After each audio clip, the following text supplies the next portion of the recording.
ഒത്തിരിയേറെ വിശ്വാസപ്രയോഗ തിരുവസ്തുക്കളുണ്ട്. അപ്പോൾ ഓരോ തലമുറയിൽ ഉള്ള ആൾക്കാരോട് എല്ലാം ഇടയ്ക്കിടയ്ക്ക് ഇത് വിശ്വാസ പ്രയോഗ തിരുവസ്തുക്കളെക്കുറിച്ച് പറയണം. അല്ലെങ്കിൽ ഈ ധ്യാനം നമ്മൾ കണ്ടുവരുമ്പോഴിത് ബാക്കിലായി കഴിഞ്ഞാൽ പുതിയ ഉടമ്പടി എടുക്കുന്ന ആൾക്കാർക്ക് ചിലപ്പോൾ അതിൻ്റെ സാക്ഷരത കിട്ടത്തില്ല. കാര്യം ഉടമ്പടി വർക്ക് ചെയ്യണത് നമ്മുടെ അനുഭവങ്ങൾ അറിവിന് അനുപാതികമായിരിക്കും. അനുഭവങ്ങൾ എപ്പോഴും അറിവിന് ആനുപാതികമായിരിക്കും. എന്തുമാത്രം അറിവ് ആ വിഷയത്തിലുണ്ട് അത്രയും അനുഭവങ്ങളാണ് ഉള്ളത്. നിങ്ങൾക്ക് 30% നോളജാണ് ഒരു സബ്ജക്റ്റിലെ ഉടമ്പടി വിഷയത്തിലുണ്ടെങ്കിൽ നിങ്ങളുടെ എക്സ്പീരിയൻസും 30% ആയിരിക്കും. ഇപ്പം ഞങ്ങളെപ്പോലുള്ള ഈ സ്പിരിച്വൽ എൻജിനീയേഴ്സ് എന്ന് പറയുന്ന ആൾക്കാർ നോക്കണത് നിങ്ങളുടെ അറിവിൻ്റെ നിലവാരം വർദ്ധിപ്പിക്കാനുള്ള സാധ്യതയാണ് നോക്കണത്. അപ്പോൾ നിങ്ങളുടെ അറിവിൻ്റെ നിലവാരം വർദ്ധിപ്പിക്കാൻ വേണ്ടി ഞങ്ങൾ പലപ്പോഴും ഉപയോഗിക്കുന്നത് നേരത്തെ വിശ്വാസപ്രയോഗം നടത്തി വിജയിച്ച ആൾക്കാരുടെ സാക്ഷ്യങ്ങളാണ്. നേരത്തെ വിശ്വാസപ്രയോഗം നടത്തി വിജയിച്ച ആൾക്കാരുടെ സാക്ഷ്യങ്ങൾ ഞങ്ങളത് പറഞ്ഞിട്ട് നിങ്ങളോട് പറയും, നിങ്ങൾ പോയി അതുകൂടി കാണാൻ പറയും. ഇപ്പോൾ ഈ പ്രാവശ്യത്തെ കുറേ സാക്ഷ്യങ്ങൾ അങ്ങനെ നല്ലത് വന്നിട്ടുണ്ട്. നല്ലതല്ല, എല്ലാ സാക്ഷ്യങ്ങളും ഗംഭീര സാക്ഷ്യങ്ങളാണ്. കാര്യം ഈ സാക്ഷ്യങ്ങളിലാണ് ഈ ശുശ്രൂഷ നിലനിൽക്കുന്നത്. കാര്യം സാക്ഷ്യങ്ങൾ എന്തിൻ്റെ സാക്ഷ്യങ്ങളാണ് അത് നിങ്ങളറിയണം. ഇപ്പം നിങ്ങളുടെ ഓരോ ജീവിതത്തിൻ്റെ പ്രശ്നങ്ങൾ പരിഹരിക്കപ്പെടുന്നു എന്നുള്ളത് അത് നിങ്ങളുടെ ഒരു ആധ്യാത്മിക അനുഭവമാണ്. പക്ഷേ ബേസിക് അൾട്ടിമേറ്റ് അതെന്തിൻ്റെ സാക്ഷ്യമാണ്? കൃപാസന അൾത്താരെ ജീവനോടെ അമ്മ പ്രത്യക്ഷപ്പെട്ടതിൻ്റെ സാക്ഷ്യമാണ്. അപ്പം നിങ്ങൾ സാക്ഷ്യം പറയുമ്പോൾ ആരുടെ സാക്ഷിയാണ് നിങ്ങൾ? അമ്മയുടെ പ്രത്യക്ഷീകരണത്തിന് ജോസഫച്ചനെ പോലെ ഞങ്ങളും സാക്ഷികളാണ്. അതാണ് സംഭവം. അപ്പോൾ സാക്ഷ്യം പറയുന്നവരെപ്പോഴും മനസ്സിൽ വിചാരിക്കേണ്ടത് നിങ്ങളുടെ ജപ്തി മാറണമേ, പറമ്പ് വിറ്റ് മാറണമേ, കടങ്ങൾ മാറണമേ എന്നല്ല പ്രാർത്ഥിക്കേണ്ടത്.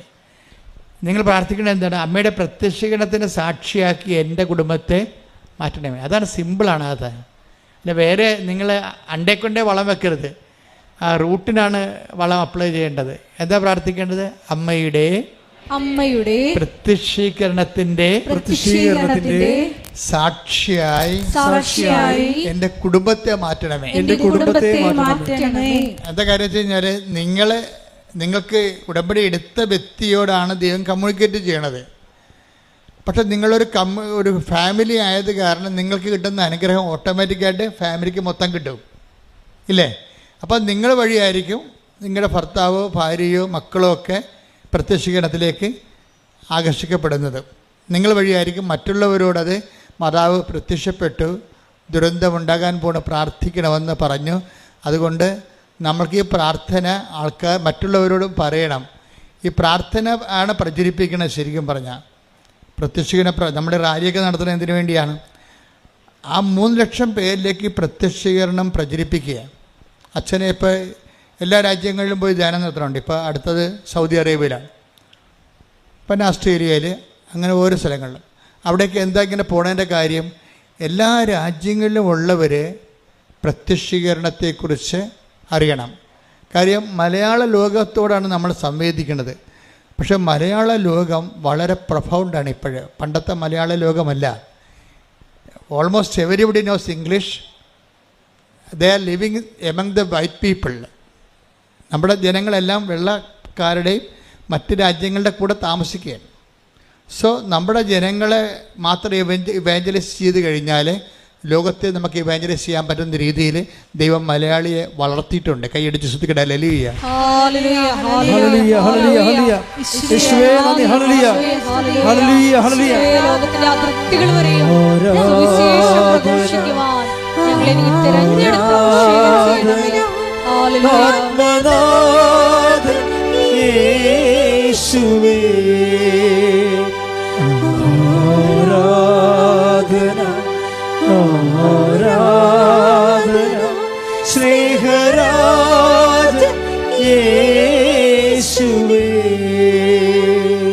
ഉടമ്പടിയുടെ ഭാഗമാകുന്ന അല്ലെങ്കിൽ ഉടമ്പടിയുടെ ഭാഗമാകാൻ വേണ്ടി ദൈവം പ്രത്യേക ദൈവവിളി, അതൊരു വിളിയാണ്. അപ്പം നിങ്ങൾക്ക് രോഗമുണ്ട്, എന്നല്ല പറയേണ്ടത്. നിങ്ങൾക്ക് ദൈവമായിട്ട് ഉടമ്പടി ചെയ്യാനുള്ള ദൈവവിളി ഉണ്ടെന്നാണ് പറയേണ്ടത്. You got the point.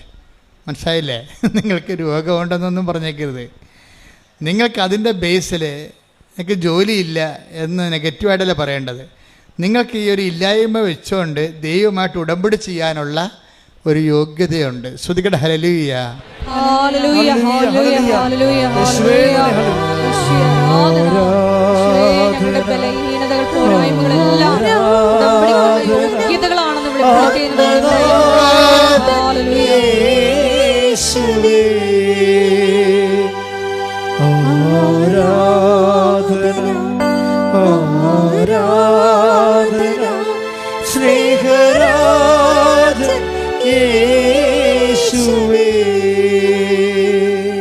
ചില ആൾക്കാർ ജീവിതത്തിൽ പറയും, എൻ്റെ അച്ചോ ഞാൻ അടുത്ത് ആ വിഷയത്തിൽ എൻ്റെ മതിയും കൊതിയും വന്നിരിക്കുകയാണ്. ചിലപ്പോൾ അവർക്ക് ഇൻട്രസ്റ്റ് ഉള്ള കാര്യമായിരിക്കും. ചിലപ്പോൾ ഭക്ഷണം കഴിക്കുന്ന ആൾക്കാരായിരിക്കും, അത് ഭക്ഷണത്തോട് ഇൻട്രസ്റ്റ് ഉള്ള ആളായിരിക്കും. ചിലപ്പോൾ സിനിമയോട് ഇൻട്രസ്റ്റ് ഉള്ള ആളായിരിക്കും. ചിലർക്ക് പാട്ട് കേട്ട് ഇൻട്രസ്റ്റ് ഉള്ള, ചിലർക്ക് കുഞ്ഞുങ്ങളെ വളർത്തുന്നതിൽ ഭയങ്കര ഇൻട്രസ്റ്റ് ഉള്ള ആൾക്കാരുണ്ട്. ഒരു തട്ട് കിട്ടണവരെ നമുക്കെല്ലാം ഇൻട്രസ്റ്റ് ആയിരിക്കും. എല്ലാത്തിലും തട്ടിരിപ്പുണ്ടേ. അറിയാതെ ഒന്നും ചാടി വീടിയാക്കരുത്. അമിതമായ ആവേശം ഒന്നിനും കാണിക്കരുത്. എല്ലാത്തിലും തട്ടിരിപ്പുണ്ട്. എന്താ കാര്യം വെച്ച് കഴിഞ്ഞാൽ, നമ്മുടെ ഭൂമി ദൈവം ഡിസൈൻ ചെയ്തപ്പോൾ സ്വർഗത്തെ പ്രീസപ്പോസ് ചെയ്തുകൊണ്ടാണ് ഡിസൈൻ ചെയ്തിരിക്കുന്നത്. പറഞ്ഞ മനസ്സിലായില്ലേ? നമ്മുടെ ഭൂമിയും അതിലുള്ള മനുഷ്യൻ്റെ വാഴ്വും ദൈവം ക്രമീകരിച്ചപ്പോൾ സ്വർഗത്തെ പ്രീസപ്പോസ് ചെയ്തിട്ടുണ്ടാണ്. അതായത് സ്വർഗത്തെ അവലംബമാക്കിയിട്ടാണ് നമ്മുടെ ഇവിടുത്തെ ജീവിതം ദൈവം ഡിസൈൻ ചെയ്തിരിക്കുന്നത്. അതുകൊണ്ട് തന്നെ നിങ്ങൾക്ക് ഇവിടെ സ്വർഗം ഉണ്ടാക്കാമെന്നുള്ള ഐഡിയ ആ വെള്ളം വാങ്ങി വെച്ചാൽ മതി, നടക്കത്തില്ല.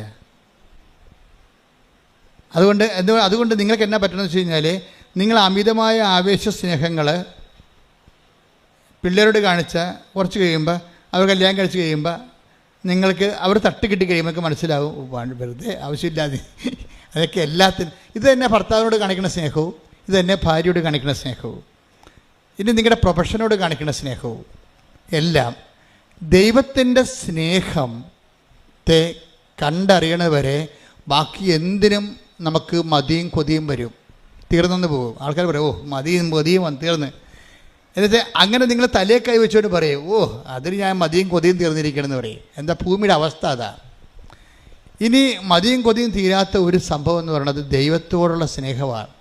ഞാൻ നിങ്ങളോട് പറയുന്നു, നിങ്ങൾ ഉടമ്പടി ചെയ്യുന്നു, നിങ്ങളുടെ വിശ്വാസം വേണമെന്ന് ഞാനൊരിക്കലും പറയില്ല. You must not have faith. നിങ്ങൾക്ക് വിശ്വാസം ആവശ്യമില്ല. കാര്യം ദൈവത്തിന് അത് ആവശ്യമില്ലാത്ത കൊണ്ടാണ്. നിങ്ങൾക്ക് വിശ്വാസം ആവശ്യമില്ല. എന്താ കാര്യം?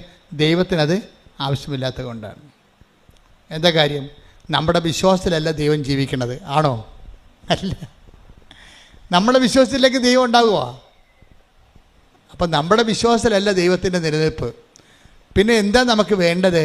വിശ്വാസം ഒരു കിൻഡർ ഗാർട്ടൻ പരിപാടിയാണ്. എന്ന് വെച്ച് കഴിഞ്ഞാൽ നഴ്സറി കുഞ്ഞുങ്ങൾ ഇല്ലേ, മാങ്ങ എന്നൊരു പടം കാണിച്ചിട്ട് അവിടെ മാംഗോ എന്ന് എഴുതി വെക്കും അല്ലേ? അതാണ് വിശ്വാസത്തിൻ്റെ നിലവാരം. അത്രേ ഉള്ളൂ. എ ബി സി ഡി നോളജാണ് വിശ്വാസം എന്ന് പറയണത്. നിങ്ങൾ ഓരോ കാര്യം ചെയ്യുമ്പോഴും ഉടമ്പടി ഇതൊന്നും വർക്കൗട്ട് ചെയ്ത്, വിശ്വാസം ഒന്നും ഉടമ്പടി വർക്കൗട്ട് ചെയ്തില്ല. എന്ന് വെച്ച് കഴിഞ്ഞാൽ ഉടമ്പടിയിൽ ഉപയോഗിക്കുന്നത്, ഇപ്പം നമ്മൾ അച്ഛൻ എപ്പോഴും പറയത്തില്ലേ, മണ്ണെണ്ണ. ചില സ്റ്റൗവിലൊക്കെ മണ്ണെണ്ണ മതി അല്ലേ? വിറകുണ്ട്. പണ്ട് നമ്മൾ വിറക് ഉപയോഗിച്ചിരുന്നതാണ്. അതിനുശേഷം നമ്മൾ മണ്ണെണ്ണ സ്റ്റൗവൊക്കെ ഉപയോഗിക്കാൻ തുടങ്ങി ഇല്ലേ? അപ്പോൾ അതിന് ശേഷമാണ് നമ്മൾ പിന്നീട് ഗ്യാസിലോട്ടൊക്കെ കൺവേർട്ട് ചെയ്ത് വന്നു. പിന്നീട് അത് കറണ്ടിലേക്ക്. അപ്പോൾ ഊർജത്തിൻ്റെ സ്രോതസ്സുകൾ വ്യത്യാസപ്പെടുന്നുണ്ടല്ലേ? ആദ്യം വിറക്, പിന്നെ മണ്ണെണ്ണ, പിന്നെ അത് കഴിഞ്ഞിട്ട് ശേഷം നമ്മൾ ഗ്യാസ് ഉപയോഗിച്ചു. ഇപ്പോൾ നമ്മൾ കറണ്ട് ഉപയോഗിക്കുന്നു. അപ്പോൾ ഊർജ്ജം ഇങ്ങനെ മാറി. പെട്ടെന്നാണ് ഈ ഊർജ്ജമാറ്റം അടുക്കളയിൽ സംഭവിക്കുന്നത്. ഇതുപോലെ തന്നെയാണ് ഉടമ്പടിയിൽ വരുമ്പോൾ നമ്മൾ വിറക് ഉപയോഗിക്കാൻ പറ്റത്തില്ല. പണ്ടത്തെ വിശ്വാസം ഉപയോഗിക്കാൻ പറ്റത്തില്ല. അതിൽ കുറേ കരിയും പുകയൊക്കെ ഉണ്ടാകും. അതാണ് പ്രശ്നം. പിന്നെ അതിൻ്റെ അകത്ത് ഉപയോഗിക്കുന്നത് പ്രത്യാശയമല്ല. അതിൻ്റെ അകത്ത് നമുക്ക് ഇത് കഴിഞ്ഞ് പിന്നെ മണ്ണെണ്ണ ഉപയോഗിക്കാൻ പറ്റണം. അതിൻ്റെ അകത്ത് ഉപയോഗിക്കുന്നത് അതായത് റിഫൈൻഡ് ലവ് ആണ്. ലവ് അല്ല ശരിക്കും പറഞ്ഞാൽ ഉടമ്പടി ഉപയോഗിക്കേണ്ടത്, റിഫൈൻഡ് ലവ് ആണ്. റിഫൈൻഡ് ലവ് എന്ന് പറഞ്ഞാൽ എന്താണ്? ശുദ്ധീകരിച്ച സ്നേഹം. പറഞ്ഞ മനസ്സിലായില്ലേ? റിഫൈൻഡ് ലവ്, ശുദ്ധീകരിച്ച സ്നേഹം. ഈ ശുദ്ധീകരിച്ച സ്നേഹമാണ് നമ്മൾ ഉടമ്പടിയിൽ ഉപയോഗിക്കേണ്ടത്. അപ്പോഴാണ് ഈ സാധനം പെട്ടെന്ന് കത്തണത്. അപ്പോൾ നിങ്ങൾ ഓർക്കും എന്താണ് ശുദ്ധീകരിച്ച സ്നേഹമെന്ന്. ഞാൻ കഴിഞ്ഞ ദിവസങ്ങൾ ഒന്ന് ശ്രദ്ധിച്ച മക്കളെ, യേശുവേ സ്തോത്രം, ഹല്ലേലൂയ, ഹല്ലേലൂയ, ഹല്ലേലൂയ, ഹല്ലേലൂയ, യേശുവേ നന്ദി, യേശുവേ സ്തുതി, ഹല്ലേലൂയ, ഹല്ലേലൂയ, ഹല്ലേലൂയ, ഹല്ലേലൂയ, യേശുവേ ആരാധന, ആരാധന, ആരാധന, യേശുവേ നന്ദി, മഹത്വം, മഹത്വം, മഹത്വം, ആരാധന, ആരാധന, ആത്മനാഥൻ യേശുവേ. എന്താണ് ശുദ്ധീകരിച്ച സ്നേഹമെന്ന് അറിയണമെങ്കിൽ നിങ്ങൾ സങ്കീർത്തനം 143:10 എടുത്തേ. അങ്ങയുടെ ഹിതം അനുവർത്തിക്കാൻ, ഏറ്റു പറഞ്ഞ അങ്ങയുടെ ഹിതം അനുവർത്തിക്കാൻ എന്നെ പഠിപ്പിക്കണമേ. എന്തെന്നാൽ അവിടുന്നാണ് എന്റെ ദൈവം. അങ്ങയുടെ നല്ല ആത്മാവ് എന്നെ നിരപ്പുള്ള വഴിയിലൂടെ നയിക്കട്ടെ. അപ്പം അതാണ് റിഫൈൻഡ് ലവ് എന്ന് പറയുന്നത്. ഇത് പതുക്കെ നമ്മൾ അതിലേക്ക് എത്തിച്ചേരണം. റിഫൈൻഡ് ലവ് എന്ന് പറയുമ്പോൾ അതിൻ്റെ അകത്ത് സ്റ്റെയിൻ ഉണ്ടാകത്തില്ല. ഇപ്പം നമുക്കറിയാം, ഡീസൽ റിഫൈൻ ചെയ്ത് കഴിഞ്ഞാൽ നമുക്ക് എന്നാ കിട്ടണത്? പെട്രോൾ. അപ്പോൾ അതിൻ്റെ കുറച്ച് സാധനങ്ങൾ റിഫൈൻഡ് കഴിയുമ്പോൾ കുറച്ച് എന്ത് അതിൽ പോകുന്ന കുറച്ചധികം താറ് പോലെയുള്ള സാധനങ്ങൾ അതിൽ നിന്ന് പോകും. വെള്ളം ശുദ്ധീകരിക്കും, എണ്ണ ശുദ്ധീകരിക്കും. അപ്പോൾ കുറച്ച് സോപ്പ് ഉണ്ടാക്കുന്നതും ഡിറ്റർജൻറ്റൊക്കെ ഉണ്ടാക്കുന്നതും അതിന് നമ്മൾ ബൈ പ്രോഡക്റ്റുകളെന്ന് പറയും. ഈ ബൈ പ്രോഡക്റ്റുകളെല്ലാം ഡീസലിലുള്ളത് കൊണ്ടാണ് അത് നമ്മൾ ലോറിയിലെ വല്ല ഉപയോഗിക്കും. സൊഫിസ്റ്റിക്കേറ്റഡ് കാറിൽ BMW ഉപയോഗിക്കത്തില്ല. അങ്ങനെ ചില കാറുകൾ അതിനു വേണ്ടി മാത്രം ഡിസൈൻ ചെയ്യണതുണ്ടെങ്കിലും, പക്ഷേ ഇനി വിമാനം വരുമ്പോൾ വീണ്ടും മാറും. എന്താണ്? ഈ പെട്രോൾ പോലും അതിൻ്റെ അകത്തുകൊണ്ട് കുറച്ച് താറും കാര്യങ്ങളൊക്കെ അതിങ്ങനെ കാണുമ്പോൾ കണ്ണീര് പോലെ ഇരിക്കുമെന്നുണ്ടെങ്കിലും അതിൻ്റെ അകത്തും സ്റ്റെയിനുണ്ട്, ചേരുവകകളുണ്ട്. അതുകൊണ്ട് അത് വീണ്ടും റിഫൈൻ ചെയ്തിട്ടാണ് നമ്മൾ ഏവിയേഷൻ ഓയിൽ ഉണ്ടാക്കുന്നത്. നമ്മുടെ ഡിസ്റ്റിൽഡ് വാട്ടർ പോലെ ക്രിസ്റ്റൽ ക്ലിയർ ആയിരിക്കും ഏവിയേഷൻ ഓയിൽ. ഈ ഏവിയേഷൻ ഓയിലിലേക്കുള്ള ഈ താറിൻ്റെ വളർച്ചയില്ലേ, താറാണല്ലോ പിന്നീട് ഡീസലായിട്ടും പിന്നീട് പെട്രോളായിട്ടും പിന്നീട് ഏവിയേഷൻ ഓയിലായിട്ടും വരുമ്പോൾ ഈ താറ് ഇങ്ങനെ അത് റിഫൈൻ ചെയ്തിട്ട് വരണത് ഈ ഡിസ്റ്റിൽഡ് വാട്ടർ പോലെ നമ്മുടെ കുത്തുവെക്കുമ്പോൾ ഉപയോഗിക്കുന്ന വെള്ളമില്ലേ, ഇഞ്ചക്ഷൻ വെള്ളത്തിൻ്റെ അതേ ക്രിസ്റ്റൽ ക്ലിയറിലേക്ക് ഈ റിഫൈൻഡ് വരും. ഇതാണ് സ്റ്റെയിൻഡ്, ഇതാണ് റിഫൈൻഡ് എന്ന് പറയുന്നത്, ശുദ്ധീകരിച്ച സ്നേഹം. കാര്യം നമ്മളുടെ എല്ലാ ദൈവസ്നേഹത്തിലും നമ്മളുടെ ആത്മാവുണ്ട് അതിൻ്റെ അകത്ത്. ഇപ്പം നമ്മൾ ദൈവത്തെ സ്നേഹിക്കുന്നു. ഇപ്പോൾ പശുവിനെ നമ്മൾ സ്നേഹിക്കുന്നു അല്ലേ? പശുവിനെ നമ്മൾ സ്നേഹിക്കുന്നത്, പശുവിനെ തടകും നമ്മൾ, പശുവിൻ്റെ വായിക്കൊണ്ട് കൈ വെച്ച് കൊടുക്കും, അത് നമ്മളെ നക്കും അല്ലേ? അപ്പോൾ കുഞ്ഞുങ്ങൾ തന്നെ, കാര്യം അതിനൊക്കെ ഔഷധ ശക്തി ഉണ്ടല്ലോ.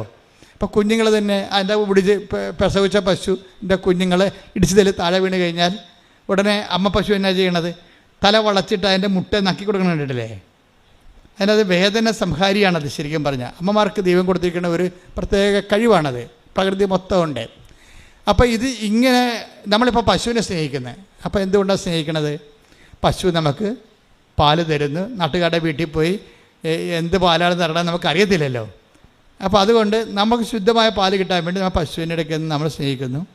പശുവിന് പുല്ല് കൊടുക്കുന്നു, കാടി കൊടുക്കുന്നു, കാറ്റിൽ കൊടുക്കുന്നു, ഓക്കെ കൊടുക്കുന്നു, പുഷ്ടി കൊടുക്കുന്നു. അങ്ങനെ ഓരോ സാധനം കൊടുത്തിട്ട് നമ്മുടെ പാല് കൂടുന്നുണ്ടോ നമ്മൾ നോക്കുന്നു, അളന്ന് നോക്കുന്നു, എന്നിട്ട് പിന്നെ കലക്കി നോക്കുന്നു, പിന്നെ ഗ്ലാസ്സിലെടുത്തിട്ട് കുലുക്കി നോക്കുന്നു. കാര്യം എന്താ? അതായത് ഈ പാലിൻ്റെ തടിപ്പ് കുറഞ്ഞാൽ കൂടിയെന്നറിയാൻ വേണ്ടി കുലുക്കി നോക്കും. അപ്പോൾ തടിപ്പുള്ള പാലുണ്ടാകും. അപ്പോൾ അങ്ങനെ വരുമ്പോൾ ഇതിനെല്ലാം നമ്മൾ ശ്രദ്ധിക്കും.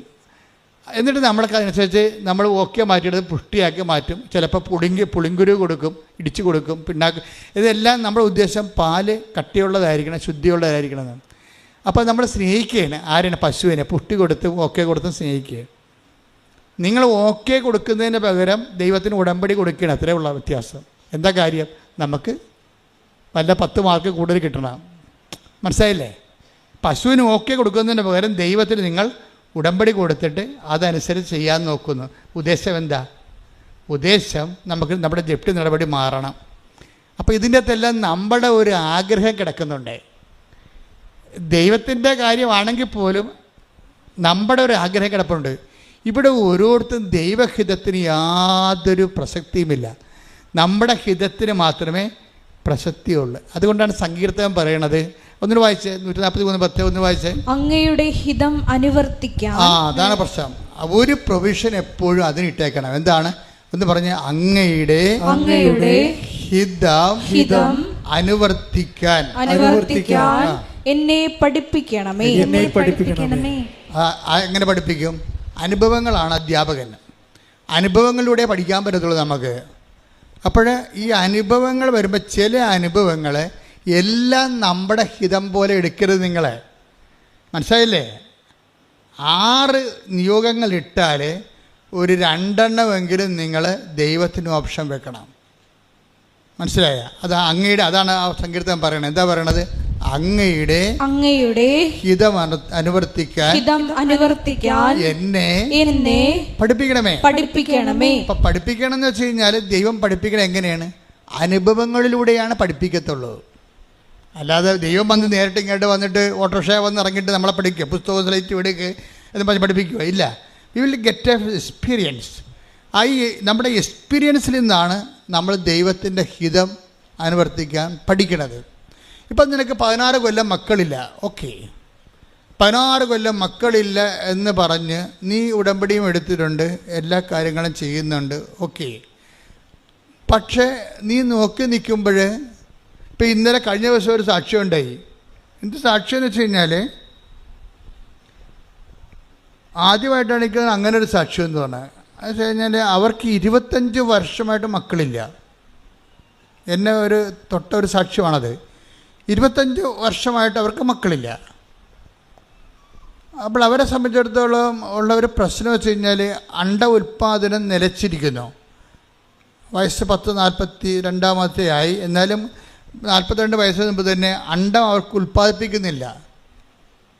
അണ്ടം ഉൽപ്പാദിപ്പിക്കുന്നില്ല എന്ന് പറയുമ്പോൾ തന്നെ ഇനി ഉള്ള ഓപ്ഷൻ എന്താണ്? അടുത്ത ഒരു സ്ത്രീയുടെ അണ്ടം വിലക്ക് വാങ്ങിക്കണം. എന്നിട്ട് ഈ ഭർത്താവിൻ്റെ ബീജവുമായിട്ട് ചേർത്തിട്ട് ടെസ്റ്റ് ട്യൂബിൽ ഇവരുടെ ഗർഭപാത്രത്തിൽ നിക്ഷേപിക്കണം. അവർ 8 ലക്ഷം രൂപ തൊട്ട് 5 ലക്ഷം രൂപ വരെയുള്ള ചിലവുണ്ടായിനി. അപ്പോൾ അവരോട് പറയും, നിങ്ങൾക്ക് ഉള്ള ഇനി ഇതേ ഉള്ളു മാർഗം എന്ന് പറയും, ഇതേ ഉള്ളു മാർഗം എന്ന് പറയും. അപ്പോൾ അവർ പറയും, ഞങ്ങൾക്ക് അതിനുള്ള പൈസ ഇല്ലെന്ന് അവർ പറയണത്.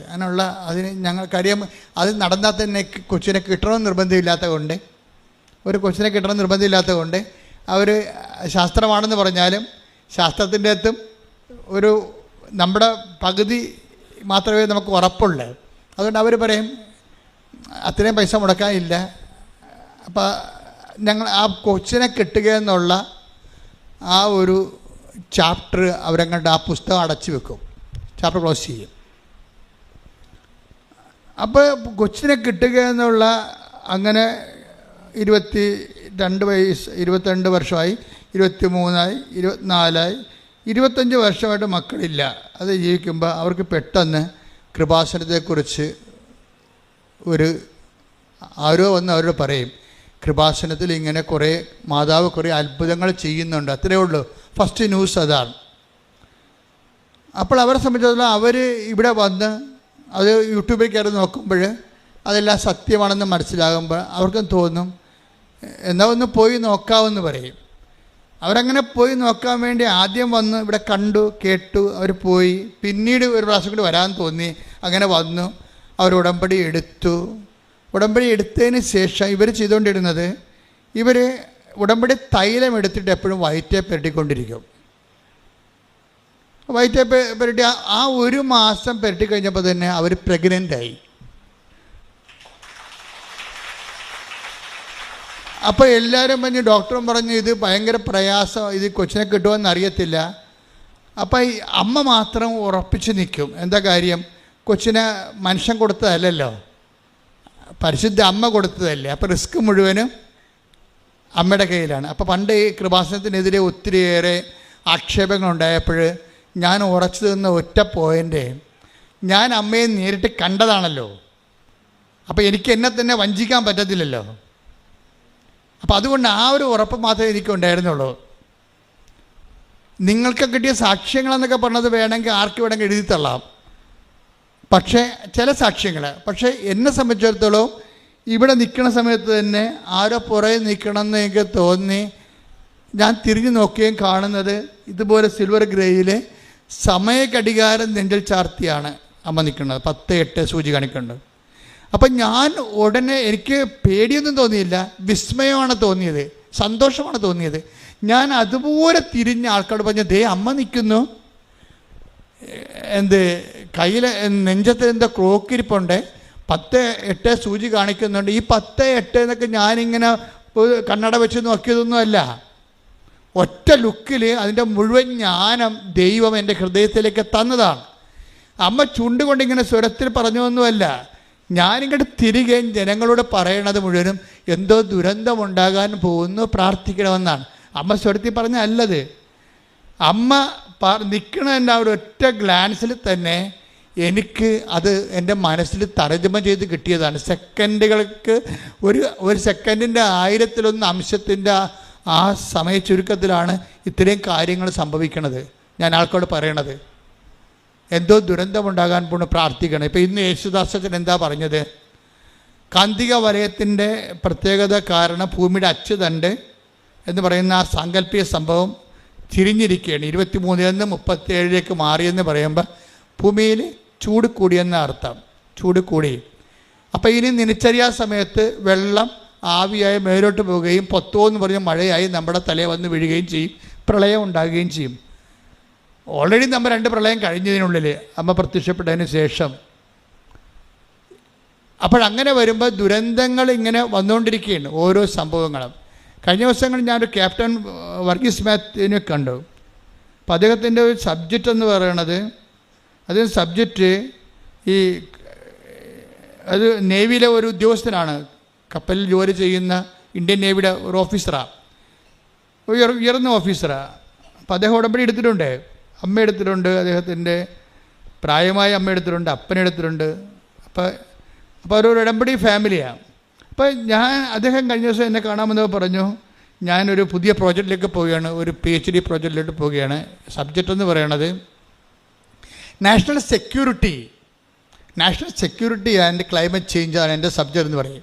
ക്ലൈമറ്റ് ചേഞ്ച് എന്ന് വെച്ച് കഴിഞ്ഞാൽ കാലാവസ്ഥ വ്യതിയാനവും ദേശീയ സുരക്ഷയുമാണ് എൻ്റെ സബ്ജക്റ്റ് എന്ന്. അപ്പം നേവിക്കാരുടെ സബ്ജക്റ്റ് എപ്പോഴും ദേശീയ സുരക്ഷയുമാണ്. അപ്പം ഞാൻ സാറിനോട് ചോദിച്ചേ, ഇതെങ്ങനെയാണ് ഈ കാലാവസ്ഥ വ്യതിയാനവും ദേശീയ സുരക്ഷയുമായിട്ട് ബന്ധപ്പെടുത്തണമെന്ന് ചോദിച്ചത്. അപ്പോൾ പുള്ളിക്കാരൻ പറയണം, ഇപ്പോൾ കാലാവസ്ഥ വ്യതിയാനം എന്ന് പറയുമ്പോൾ ചൈനയുടെ കപ്പൽ പണ്ട് നമ്മുടെ ഇന്ത്യൻ സമുദ്രത്തിൽ കൂടിയാണ് പോയിക്കൊണ്ടിരുന്നത്. ഇപ്പം ചൈനയുടെ കപ്പൽ ഇപ്പോൾ കാനഡയിൽ നിന്ന് എടുക്കുന്ന ചരക്കുകൾ റഷ്യയുടെ വടക്ക് വശത്ത് കൂടി, അവിടെ മലയായിരുന്നു, ഇപ്പോൾ അവിടെ മലയില്ലാത്ത കാരണം ചൈന ഐസ് ബ്രേക്ക് ചെയ്യുന്ന പുതിയ കപ്പലുണ്ടാക്കിയിട്ട് ഈ ഐസിൻ്റെ അകത്ത് കൂടിയാണ് വരണത്. ഐസിൻ്റെ പണ്ടത്തെ കട്ടിയും മലയൊന്നും ഇല്ല. ടൈറ്റാനിക്കിനൊക്കെ ഇടിച്ചത് കറുത്ത അറ്റ്ലാന്റിക്കിലെ മഞ്ഞ് കട്ടമൊന്നും കടലിലില്ല. കടലിങ്ങനെ വെള്ളം പോലെ ആയിപ്പോയി.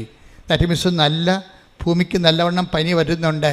ടെമ്പറേച്ചർ ഭൂമിയുടേത് 15 ആയിരുന്നു, ഇപ്പോൾ 17 ആയെന്ന് പറഞ്ഞു.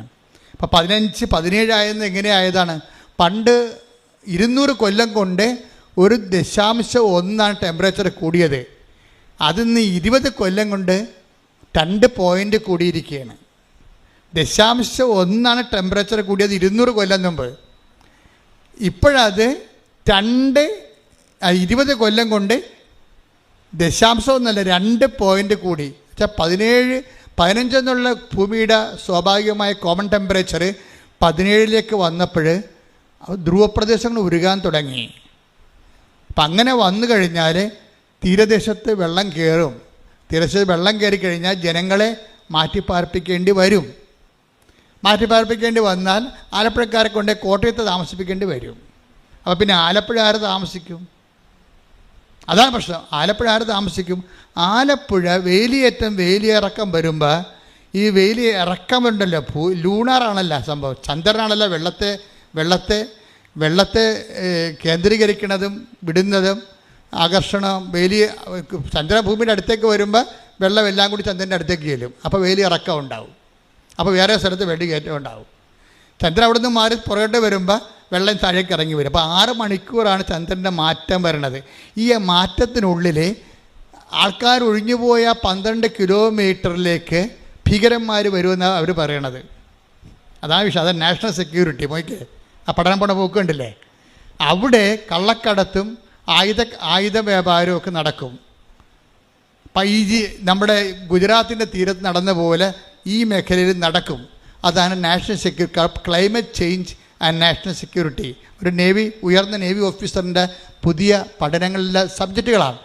അപ്പം ഞാനിത് കേട്ടപ്പോൾ ഞാനോട് ദൈവമേ 2004 ഡിസംബർ 7 അമ്മ പറഞ്ഞത് എന്താ? ഈ ക്ലൈമറ്റ് ചേഞ്ചിൻ്റെ ഉടുപ്പാണ് ഇട്ടിരിക്കുന്നത്. കണ്ടില്ലേ? സിൽവർ ഗ്രേ കാർമേഘത്തിൻ്റെ കളറ്. എന്താണ്? ദുരന്തം ഉണ്ടാകാൻ പോണ്. പ്രാർത്ഥിക്കണം. ഈ പ്രത്യക്ഷീകരണത്തിൻ്റെ ഇന്ന് മുതൽ ഡിസംബർ 1 മുതൽ ആരംഭിക്കുകയാണ്. പ്രത്യക്ഷീകരണത്തിൻ്റെ ആ സന്ദേശം കൈമാറുന്ന ഇന്ന് മുതൽ ഡിസംബർ 7 വരെ ഉള്ള ദിവസങ്ങൾ നമുക്ക് പ്രാർത്ഥനയുടെ ദിവസങ്ങളാണ്. കാര്യം ദൈവം പറഞ്ഞിട്ട് ജനങ്ങളുടെ ജീവനും സ്വത്തും സംരക്ഷിക്കുക. നമുക്കിന്ന് യേശുദാസൻ പറഞ്ഞില്ലേ, ദൈവത്തിന് എല്ലാവരോടും പറയാൻ പറ്റത്തില്ല. ആരോട് പറയാൻ പറ്റും? ഈ ഭൂമിയിൽ 800 കോടി ജനങ്ങളുണ്ടെങ്കിൽ ഒരു 10-200 കോടിക്ക് മാത്രമേ ദൈവത്തിനെക്കുറിച്ച് ഒരു വിശ്വാസമുള്ളൂ. ബാക്കി 600 കോടിക്കും വിശ്വാസമില്ല. അപ്പോൾ വിശ്വാസം ഇല്ലാത്തതുകൊണ്ട് ദൈവം എന്ത് പറയാനാ? അപ്പോൾ വിശ്വാസം ഉള്ളവരോട് പറയുമ്പോഴേ ആ വിശ്വാസം ഉള്ളവരുടെ ഉത്തരവാദിത്വം ഈ ബാക്കി 600 കോടിയെ കൂടി സംരക്ഷിക്കേണ്ട വലിയ ഉത്തരവാദിത്വമാണ്. മനസ്സിലായില്ലേ? അതുകൊണ്ട് തന്നെ ഈ ദുരന്തത്തിൻ്റെ സന്ദേശം ഒരു ആഗോള സന്ദേശമാണിത്. അതാണ് സമയം കുറഞ്ഞിരിക്കുന്നു എന്നുള്ള സൂചനയാണ് സമയഘടികാരം നെഞ്ചിൽ ചാർത്തിയത്. ഇതൊന്നും സത്യം പറഞ്ഞാൽ അന്ന് എനിക്ക് അറിയാൻ പാടില്ലായിരുന്നു. ഇന്നിപ്പോൾ അമ്മ പറഞ്ഞതിന് ശേഷം സംഭവിക്കുന്ന ഓരോ സംഭവങ്ങളെക്കുറിച്ചൊക്കെ കാണുമ്പോഴാണ് സമയച്ചുരുക്കം കാണിക്കുന്ന ആളാണ് അമ്മ. സമയത്തിൻ്റെ അധികാരിയാണ്, സഞ്ചാരി മാതാവാണ്. ഓരോ സ്ഥലത്തും ദുരന്തം ഉണ്ടാകാൻ പോകുന്ന സ്ഥലത്ത് വിശ്വാസ ദുരന്തമായാലും ജീവിത ദുരന്തമായാലും യുദ്ധങ്ങളിലൂടെ ഉണ്ടാകുന്ന ദുരന്തമായാലും വിശ്വാസ പരാജയമായാലും വിപ്ലവമായാലും ഒക്കെ എവിടെയാണ് വിശ്വാസം തകർക്കപ്പെടുന്നത് അവിടെ അമ്മയുടെ സാന്നിധ്യമുണ്ട്. അതാണ് സഞ്ചാരം എന്ന് പറയണത്. സഞ്ചാരി മാതാവ് സമയത്തിൻ്റെ അധികാരി എന്ന് പറയണത്. മാതാവ് ബേസിക്കായിട്ട് സഞ്ചാരിയാണ്. പക്ഷേ കൃപാസഞ്ചി വരുമ്പോൾ സമയത്തിൻ്റെ കൂടി അധികാരിയായിട്ടത് മാറുന്നു. എന്താണ്? സമയമായില്ല എന്നല്ല ഈശോ പറയണത്. കാനായില്ലേ? അപ്പോൾ അമ്മ എന്താ പറയണത്? അവൻ പറയണ പോലെ ചെയ്തുകൊണ്ട് സുവിശേഷവിഹിതമായി ജീവിച്ചുകൊണ്ട് ദൈവത്തിൻ്റെ ഇടപെടലിൻ്റെ സമയം ചുരുക്കാൻ പറയുകയാണ്. അതാണ് ഉടമ്പടി. കൈയടിച്ച് ശ്രദ്ധിക്കട്ടെ. ഹല്ലേലൂയ, ഹല്ലേലൂയ, ഹല്ലേലൂയ, ഹല്ലേലൂയ, ഹല്ലേലൂയ, ആരാധന യേശുവേ, നന്ദി യേശുവേ, മഹത്വം. ശ്രദ്ധിക്കട്ടെ. ഹല്ലേലൂയ, ഹല്ലേലൂയ, ഹല്ലേലൂയ, യേശുവേ നന്ദി, ഹല്ലേലൂയ, ഹല്ലേലൂയ, ഹല്ലേലൂയ, ഹല്ലേലൂയ, യേശുവേ ആരാധന, ഹല്ലേലൂയ, ഹല്ലേലൂയ. സഞ്ചാരി മാതാവേ, കൃപയുടെ കൂടാരമേ, വാഗ്ദാന പേടകമേ, കൃപാസനത്തിൻ്റെ അമ്മേ, സഞ്ചാരി മാതാവേ, സഞ്ചാരി മാതാവേ, കൃപയുടെ കൂടാരമേ, വാഗ്ദാന പേടകമേ, കൃപാസനത്തിൻ്റെ അമ്മേ. പരിശുദ്ധ പരമദിവ്യകാരുണ്യത്തിന് നേരവും ആരാധനയും സ്തുതിയും പുകഴ്ചയും ഉണ്ടായിരിക്കട്ടെ. പരിശുദ്ധ പരമദിവ്യകാരുണ്യത്തിന് നേരവും ആരാധനയും സ്തുതിയും പുകഴ്ചയും ഉണ്ടായിരിക്കട്ടെ. പരിശുദ്ധ പരമദിവ്യകാരുണ്യത്തിന് നേരവും ആരാധനയും സ്തുതിയും പുകഴ്ചയും ഉണ്ടായിരിക്കട്ടെ. ഞാനീ പറഞ്ഞത് കേട്ട് റിയൽ എസ്റ്റേറ്റുകാരും സ്ഥലം എടുക്കാൻ വേണ്ടി കടപ്പുറത്ത് വരരുത് കേട്ടോ, ഓടിച്ചിടുവേ. ഇത് വർഷങ്ങൾക്ക് ശേഷം സംഭവിക്കുന്ന വിഷയങ്ങളാണ്. അല്ല, നിങ്ങൾ ആരും ഇത് കണ്ടിട്ട് ഇപ്പം തന്നെ വന്ന് കടപ്പുറത്ത് സ്ഥലം എടുത്തേക്കാന്ന് വിചാരിക്കരുത്. പാവത്തങ്ങളോട് സമാധാനം ജീവിക്കട്ടെ. ഈ തലമുറയിലും അടുത്ത തലമുറയിലും ഈ പ്രശ്നങ്ങളൊന്നുമില്ല. പതുക്കെ ഉണ്ടാകുന്ന ചില വിഷയങ്ങളെക്കുറിച്ച് ഗവൺമെൻറ് പഠിക്കുന്നു എന്നുള്ളതാണ് സൂചന. പക്ഷേ നമ്മുടെ സബ്ജക്റ്റ് എന്താണ്? അമ്മ ഇതിക്ക് മുമ്പ് നേരത്തെ പറഞ്ഞിരിക്കുന്നു, നമുക്ക് പ്രാർത്ഥിക്കാൻ സമയമുണ്ട്. ഈ വിജയകുമാർ ചില സമയത്ത് പറയും, എന്താ അച്ഛാ നമ്മൾ കർത്താവിൻ്റെ കൂടെ നിന്നിട്ട് എന്താണ് all the problems are always in queue എന്ന് വിജയകുമാർ എന്നോട് ചോദിക്കും. എന്നിട്ട് ഇനി എന്തുകൊണ്ടാണ് പ്രശ്നങ്ങൾ എപ്പോഴും ഇങ്ങനെ ക്യൂവിൽ നിൽക്കണമെന്ന് ചോദിക്കും. അപ്പം ഞാൻ പറഞ്ഞു, ഇപ്പം എന്നാ പറ്റി? ഇപ്പം ആ സ്ഥലം എടുത്തവൻ ഞാൻ എൻ്റെ സ്ഥലത്തിൻ്റെ അടുത്ത് അത് അവിടെ സ്ഥലം റെസിഡൻഷ്യൽ ഏരിയ അല്ല, അല്ല എൻ്റെ അടുത്ത് റെസിഡൻഷ്യൽ ഏരിയ ഉണ്ട്, അതുകൊണ്ട് ഇത് സ്ഥലം കോറി സ്ഥലമാണ്, അതുകൊണ്ട് ഇത് ഈ സ്ഥലം സ്വകാര്യ വ്യക്തിയിൽ എടുക്കരുത്, ഗവൺമെൻറ്റിൻ്റെ പ്രൊജക്റ്റിലുള്ള ഏരിയ ആണെന്നും പറഞ്ഞൊരു കേസ് കൊടുത്തിരിക്കുകയാണ്, അപ്പോൾ എൻ്റെ കാശെല്ലാം പോയെന്ന് പറഞ്ഞ്. അപ്പോൾ ഞാൻ സാറിനോട് ചോദിച്ചൊരു കാര്യം എന്ന് വെച്ച് കഴിഞ്ഞാൽ, എന്തുമാത്രം ടൈമുണ്ട് ബാക്കിയെന്ന് ചോദിച്ചു. ആ കേസ് നിലവിൽ വരാൻ, ഇത് നടപ്പിൽ വരാൻ എന്തുമാത്രം സമയമുണ്ടെന്ന് ചോദിച്ചു. അപ്പോൾ അദ്ദേഹം പറഞ്ഞു, സമയം കുറച്ചുണ്ട്. ഞാൻ പറഞ്ഞു, അപ്പോൾ ഇനി ആരാധനയ്ക്ക് അല്ലേ സമയം കുറച്ച് ബാക്കിയുണ്ടെന്ന് പറഞ്ഞു. അപ്പോഴേ ഞാനെന്താ തിരിച്ചു പറഞ്ഞത്, അങ്ങനെയാണെങ്കിൽ കുഴപ്പമില്ല, സമയം ഉണ്ടാകണമല്ല പ്രശ്നം. സമയം ഉണ്ടെങ്കിൽ എന്താ ഗുണം? പ്രാർത്ഥിക്കാൻ പറ്റും, സുവിശേഷവിധമായി ജീവിക്കാൻ പറ്റും, സുവിശേഷ സാക്ഷ്യം ചെയ്തുകൊണ്ട് ദൈവത്തെ അതിൻ്റെ അകത്ത് കക്ഷി ചേർക്കാൻ പറ്റും. നമ്മുടെ പ്രോബ്ലത്തിൽ ദൈവത്തെ കക്ഷി ചേർക്കുക, അതിനാണ് നമുക്ക് സമയം ഉപയോഗിക്കേണ്ടത്. അതിന് ഏറ്റവും സുനിശ്ചിതമായ മാർഗ്ഗമാണ് ഈ ഉടമ്പടി എന്ന് പറയുന്നത്. അതുകൊണ്ടാണ് ഈ 60-65 വയസ്സ് കഴിഞ്ഞാൽ പിന്നെ ഉടമ്പടി എടുക്കണ്ട എന്ന് ഞാൻ പറയേണ്ട കാര്യം. നിങ്ങൾ ആദ്യം ആരംഭശൂരത്തെപ്പോൾ എടുക്കും, പിന്നെ നിങ്ങൾ ഇതിൻ്റെ കാര്യങ്ങളൊന്നും ചെയ്യത്തില്ല, ഇതിൻ്റെ സയൻസ് നിങ്ങൾക്ക് അറിയത്തില്ല. ഇത് നിങ്ങൾ യുദാസുബ്നുവിൻ്റെ പെട്ടി കൊണ്ടുപോയി ഈ ആടനെ മേടിക്കണം, മരുമകളെ പ്രസവിക്കണം എന്നൊക്കെ പറഞ്ഞ് എഴുതുന്ന പരിപാടിയല്ല ഇത്. ഇതെന്ന് പറഞ്ഞാൽ ദൈവഹിതപ്രകാരം ജീവിക്കണം. ആ ജീവിക്കണമെങ്കിൽ എന്ത് ചെയ്യണം? സങ്കീർത്തനം 143:10 വർക്കൗട്ട് ചെയ്യണം. അതൊന്നിട്ട് വായിച്ച് ശ്രുതികട ഹല്ലേലൂയ. അങ്ങയുടെ ഹിതം അനുവർത്തിക്കാൻ പറഞ്ഞു, അങ്ങയുടെ ഹിതം അനുവർത്തിക്കാൻ എന്നെ പഠിപ്പിക്കണമേ. എന്തെന്നാൽ അവിടുന്നാണ് എന്റെ ദൈവം. അങ്ങയുടെ നല്ല ആത്മാവ് എന്നെ നിരപ്പുള്ള വഴിയിലൂടെ നയിക്കട്ടെ. അപ്പോൾ ദൈവത്തിൻ്റെ ആത്മാവിനെ കുറിച്ച് സങ്കീർത്തനം കിട്ടിയിരിക്കുന്ന ഒരു ഐഡിയ, ദൈവത്തിൻ്റെ ആത്മാവ് നല്ല ആത്മാവെന്നാണ്. അപ്പോൾ നമ്മുടെ ആത്മാവിൻ്റെ അവസ്ഥ എന്തായിരിക്കും? കെട്ട ആത്മാവാണ്. എന്താ കാര്യം? ഇതിലെല്ലാം നമ്മളുടെ സൂത്രപ്പണികളെല്ലാം അതിൻ്റെ തിരിപ്പുണ്ട്. ഉടമ്പടി വെക്കുമ്പോൾ പോലും അതിൻ്റെ അകത്ത് ഉടായ്പുണ്ട്. അതാണ് നല്ല ആത്മാവെന്ന് പറയണത്. അതാണ് നല്ല, ഞാൻ നേരത്തെ പറഞ്ഞു റിഫൈൻഡ്, ഉടമ്പടിയിൽ ഉപയോഗിക്കേണ്ട റിഫൈൻഡ് ലവ് ആണെന്ന്. എന്ന് വെച്ചാൽ റിഫൈൻഡ് ലവ് എന്ന് പറഞ്ഞാൽ ശുദ്ധീകരിച്ച സ്നേഹം. ശുദ്ധീകരിച്ച സ്നേഹം എന്ന് പറഞ്ഞാൽ എന്താണ്? അതിൻ്റെ അകത്ത് അൾട്ടിമേറ്റ് പ്രാധാന്യം ആർക്കാണ്? ഈശോയുടെ പ്രാർത്ഥനയിലുള്ള, ഈശോയുടെ പ്രാർത്ഥനയ്ക്ക് ഗുണം എന്താണ്? എൻ്റെ ഇഷ്ടമല്ല, അങ്ങയുടെ ഇഷ്ടം നിറവേറട്ടെ. അപ്പം ജീവിതത്തിൻ്റെ അകത്ത് നല്ല ഒരു വിഷയങ്ങൾക്കെല്ലാം ദൈവേഷ്ടത്തിന് പ്രാധാന്യം കൊടുക്കണം. ഇപ്പം ഇന്നലെ ഒരു പെങ്കൊച്ച് ഇവിടെ വന്നിട്ടുണ്ടായിരുന്നു. അപ്പോൾ അവളോട് സംസാരിച്ചപ്പോഴേ ഞാൻ ശ്രദ്ധിച്ചു, അമ്മയുടെയും മകളുടെയും മുഖഭാവങ്ങൾ എൻ്റെ ഉപദേശത്തിൻ്റെ സമയത്ത് മാറി മാറി ഞാൻ വാച്ച് ചെയ്തായിരുന്നു. അപ്പോൾ മകൾ എന്നോട് പറഞ്ഞു, അപ്പോൾ അവൾ ഇവിടെ ന്യൂസിലൻഡിൽ അവരെ വർക്ക് ചെയ്യണം. അപ്പോൾ അവളെ സംബന്ധിച്ചിടത്തോളം ഈ ഇടയ്ക്ക് അവൾക്ക് റുമാറ്റിക് പെയിൻ വന്നു, വാതരോഗം. അപ്പോൾ ഞാൻ ചോദിച്ചു, നീ ഉടമ്പടി എടുത്തപ്പോൾ നിൻ്റെ വാദം ഒന്നും അമ്മയെടുത്ത് പറഞ്ഞില്ലേ? ഇല്ല അച്ഛാ, ഞാൻ നിത്യതയാണ് പറഞ്ഞിരിക്കണമെന്ന് പറഞ്ഞ്. നിത്യത, അതായത് ഉടമ്പടി എടുത്തപ്പോൾ അവർ ന്യൂസിലൻഡിലെ ഒരു ചെറുപ്പക്കാരത്തിയായ നേഴ്സാണ്. പക്ഷേ ഉടമ്പടി എടുത്ത് വെച്ചിരിക്കുന്ന 6 കാര്യങ്ങൾക്കെല്ലാം തന്നെ എഴുതിയിരിക്കണത് നിത്യതയുമായിട്ട് ബന്ധപ്പെട്ട കാര്യങ്ങൾ എഴുതിയിരിക്കണം. അപ്പോൾ ഞാൻ പറഞ്ഞു, യൂത്തൊക്കെ എന്തുമാത്രം ഇപ്പോൾ അറിയുന്നു. അതാണ് വിഷയം കണ്ടില്ലേ, യൂത്തിൻ്റെയൊക്കെ അവസ്ഥ കണ്ടില്ലേ? അറിയുന്നവൻ ശരിക്കും അങ്ങനെ ഇടിച്ചു പൊളിച്ചാൽ ദൈവത്തിന് അറിയണത്. എന്താണ് ഉടമ്പടി വെച്ചിരിക്കുന്ന വിഷയം? എന്താണ്? നിത്യതയിലെ യേശുവുമായിട്ട് കണ്ടുമുട്ടുന്നതിനെക്കുറിച്ചാണ് ഉടമ്പടി വെച്ചിരിക്കുന്നത്. കർത്താവേ, നീയും തമ്മിൽ സമയം കുറിക്കേണ്ട ഒരു സമയം വന്നു കഴിഞ്ഞാൽ, നിൻ്റെ കൂടെ ഈ ലോകം വിട്ട് കഴിഞ്ഞാൽ നിൻ്റെ കൂടെ ജീവിക്കാൻ എനിക്ക് കഴിയണമെന്ന് പറഞ്ഞ് ഉടമ്പടി വെച്ചിരിക്കുകയാണ്. ഉടമ്പടി വെച്ച് അവളുടെ ലൈഫിൽ കർത്താവ് അവളെ മൂവ് ചെയ്ത് അവൾ ഇവിടുന്ന് പോയി ലൂസൻ്റ് നേഴ്സായിട്ട് ഭംഗിയായിട്ട് ജീവിക്കുന്നത്, ഹസ്ബൻഡുമായിട്ട് ജീവിക്കണേ. പക്ഷേ അവൾ ഇടയ്ക്ക് 2 കൊല്ലം കഴിഞ്ഞപ്പോഴേക്ക് ആർത്തൈറ്റിസ് വന്നു. ആർത്തൈറ്റിസ് വന്നപ്പോൾ ഞാൻ ഇവളുമായിട്ട് സംസാരിച്ചു. ആർത്തൈറ്റിസ് വരുമ്പോൾ ഇവൾക്ക് ആർത്തൈറ്റിസ് വന്ന് ഇവൾക്ക് വേണ്ടി പ്രാർത്ഥിക്കാനാണ് ഇവളുടെ അമ്മ വരണത്. ഞാൻ പറഞ്ഞു, ആ സബ്ജക്റ്റ് ഇവിടെ എടുക്കത്തില്ല, ഞങ്ങൾ തമ്മിൽ അങ്ങളുടെയും പെങ്ങളുടെയും ചേട്ടത്തിൻ്റെ മക്കളാണ്. അപ്പോൾ ഞാൻ പറഞ്ഞു, ഞാനിവരോട് പറഞ്ഞു, നമ്മളെ റിലേഷൻസൊക്കെ ഉണ്ട്, ചേട്ടത്തിൻ്റെ മക്കളല്ലേ, സ്വന്തം മക്കൾ, പക്ഷേ നിൻ്റെ ഈ വിഷയം ഞാൻ എടുക്കത്തില്ല. എന്താ നിൻ്റെ ആർത്തൈസ് ഞാൻ എടുക്കത്തില്ല, ഫാമിലിയും ബന്ധമൊക്കെ നമുക്ക് ആ രീതിയിൽ സംസാരിച്ച് പിരിയാം, പ്രാർത്ഥിക്കത്തില്ലെന്ന് പറഞ്ഞ്. എന്താ കാര്യം? നിൻ്റെ ഉടമ്പടി പുതുക്കിയിട്ടില്ല, അതാണ് സംഭവം. ഉടമ്പടി പുതുക്കിയിട്ടില്ല. ഞാൻ പറഞ്ഞു നീ ഉടമ്പടി പുതുക്കിയിട്ട് കറക്റ്റ് ചാനലിൽ അച്ഛൻ കൃപയും നിൽക്കുന്ന സമയത്ത് ആൾക്കാരെ വാ.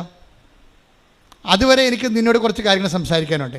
അപ്പോൾ ഉടമ്പടി പുതുക്കിയിട്ടില്ലാത്തത് കൊണ്ട് ബന്ധുവാണെന്ന് പറഞ്ഞാലും അനിയത്തിയുടെ ആൻറ്റിയുടെ സ്വന്തം ആൻറ്റിയുടെ എന്നെ പഠിപ്പിച്ച ആളെ കൂടിയാണ് ഈ ആൻറ്റി എന്ന് പറയുന്നത്, അമ്മയുടെ അനിയത്തി. അവർ ടീച്ചറായിരുന്നു. അപ്പോൾ എൻ്റെ ഫീസൊക്കെ അടച്ചിട്ടൊരു കാലത്തിരുന്ന് അവരാണ് അടച്ചുകൊണ്ടിരുന്നത്. എന്നാലും ദൈവികമായ വിഷയത്തെ വരുമ്പോൾ കോംപ്രമൈസ്, ഒത്തുതീർപ്പില്ല. എന്നാൽ നമ്മൾ ഒത്തുതീർത്തിട്ട് കാര്യമില്ല. കാര്യം അവിടെ ദൈവമാണ് പ്രവർത്തിക്കേണ്ടത്, അല്ലാതെ മനുഷ്യരക്തമല്ല അവിടെ പ്രവർത്തിക്കേണ്ടത്. അപ്പോൾ ദൈവത്തെ പ്രവർത്തിക്കണമെന്നുണ്ടെങ്കിൽ അവർ ഫുൾ ആൻഡ് ഫുള്ളായിട്ട് കർത്താവിൻ്റെ പ്രവർത്തിക്കാൻ പറ്റിയൊരു ഉപകരണമായിട്ട് മാറണം.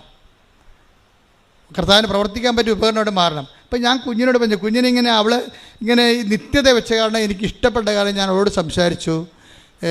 നീ ആർത്തൈസ് എൻ്റെ ഉള്ളിടത്തോളം കാലം ക്രിസ്തു നിൻ്റെ കൂടെ ഉണ്ടെന്ന് നീ കരുതണം. ആർത്തൈസ് നിൻ്റെ ശരീരത്തിൽ ഉള്ളിടത്തോളം കാലം ക്രിസ്തു നിൻ്റെ കൂടെ ഉണ്ടെന്ന് നീ കരുതണം. പിന്നെ പരിശുദ്ധാത്മാവ് എന്നെ വല്ലാതെ അങ്ങോട്ട് തൊട്ടിട്ട് പറഞ്ഞു, എനിക്കും ആർത്തൈസ് ഉണ്ടായിരുന്നു അവളോട് പറയാൻ പറഞ്ഞു. ഞാൻ പറഞ്ഞ് ക്രിസ്തുവിനും 3 മണിക്കൂർ ആർത്തൈസ് ഉണ്ടായിരുന്നെന്ന് പറഞ്ഞു. എന്താണ്? അവൻ്റെ വെള്ളം, അവൻ്റെ രക്തമെല്ലാം വാർന്നു പോയി കുരിശിൽ കിടന്നില്ലേ?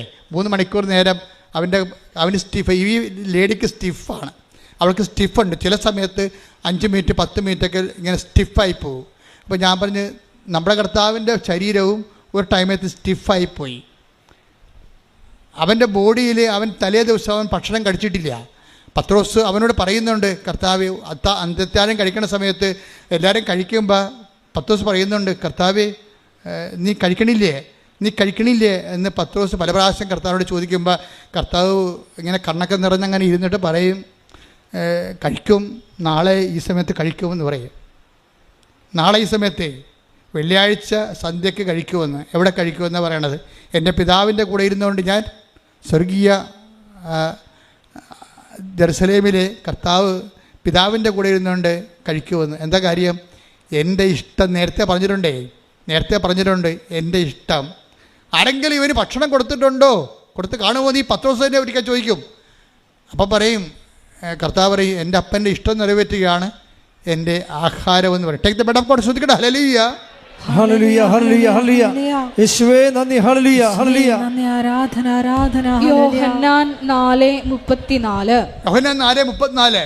യേശു പറഞ്ഞു, എന്നെ അയച്ചവന്റെ ഇഷ്ടം പ്രവർത്തിക്കുകയും അവന്റെ ജോലി പൂർത്തിയാക്കുകയുമാണ് എന്റെ ഭക്ഷണം. അപ്പൊ എന്താ ഉദ്ദേശിച്ചത്? നാളെ എൻ്റെ അപ്പൻ്റെ കൂടെ ഇരുന്ന് എനിക്ക് ഭക്ഷണം കഴിക്കാനുണ്ടെന്നാണ് പറയുന്നത്. 10 ദിവസം കഴിക്കണില്ലേ എന്ന് ചോദിക്കുമ്പോഴേ പട്ടിണി നിന്നുകൊണ്ട് പറയുകയാണ്. നിങ്ങൾ ഓർക്കണം, ഈ കുരിശെല്ലാം ചുമന്നിരിക്കുന്നത് പട്ടിണി കോലമായിട്ട് നിന്നുകൊണ്ടാണ്. എന്തിനാണ് ഇത്രയും വലിയ കുരിശ് എടുത്തെന്ന് ഓർക്കണം. ഇതെല്ലാം നിത്യതയുടെ വിഷയമാണ്. ഞാൻ മാതാവിനെ കണ്ടുകൊണ്ട് തന്നെയാണ് നിങ്ങളെ കണ്ടുകൊണ്ട് ഞാൻ സംസാരിക്കണത്. നിങ്ങൾ നിത്യതയെക്കുറിച്ച് കൂടുതൽ എന്തെങ്കിലും ദൈവം തന്നിട്ടില്ലെങ്കിൽ അത് ദൈവം തരാത്തതാണെന്ന് നിങ്ങൾ മനസ്സിലാക്കിയാൽ മതി. എന്താ കാര്യം? അതിന് പകരം നിങ്ങൾക്ക് തന്നു കാണും. അതിൻ്റെ പേര് നിത്യത എന്നാണ്. കൈയടിക്കട്ടെ.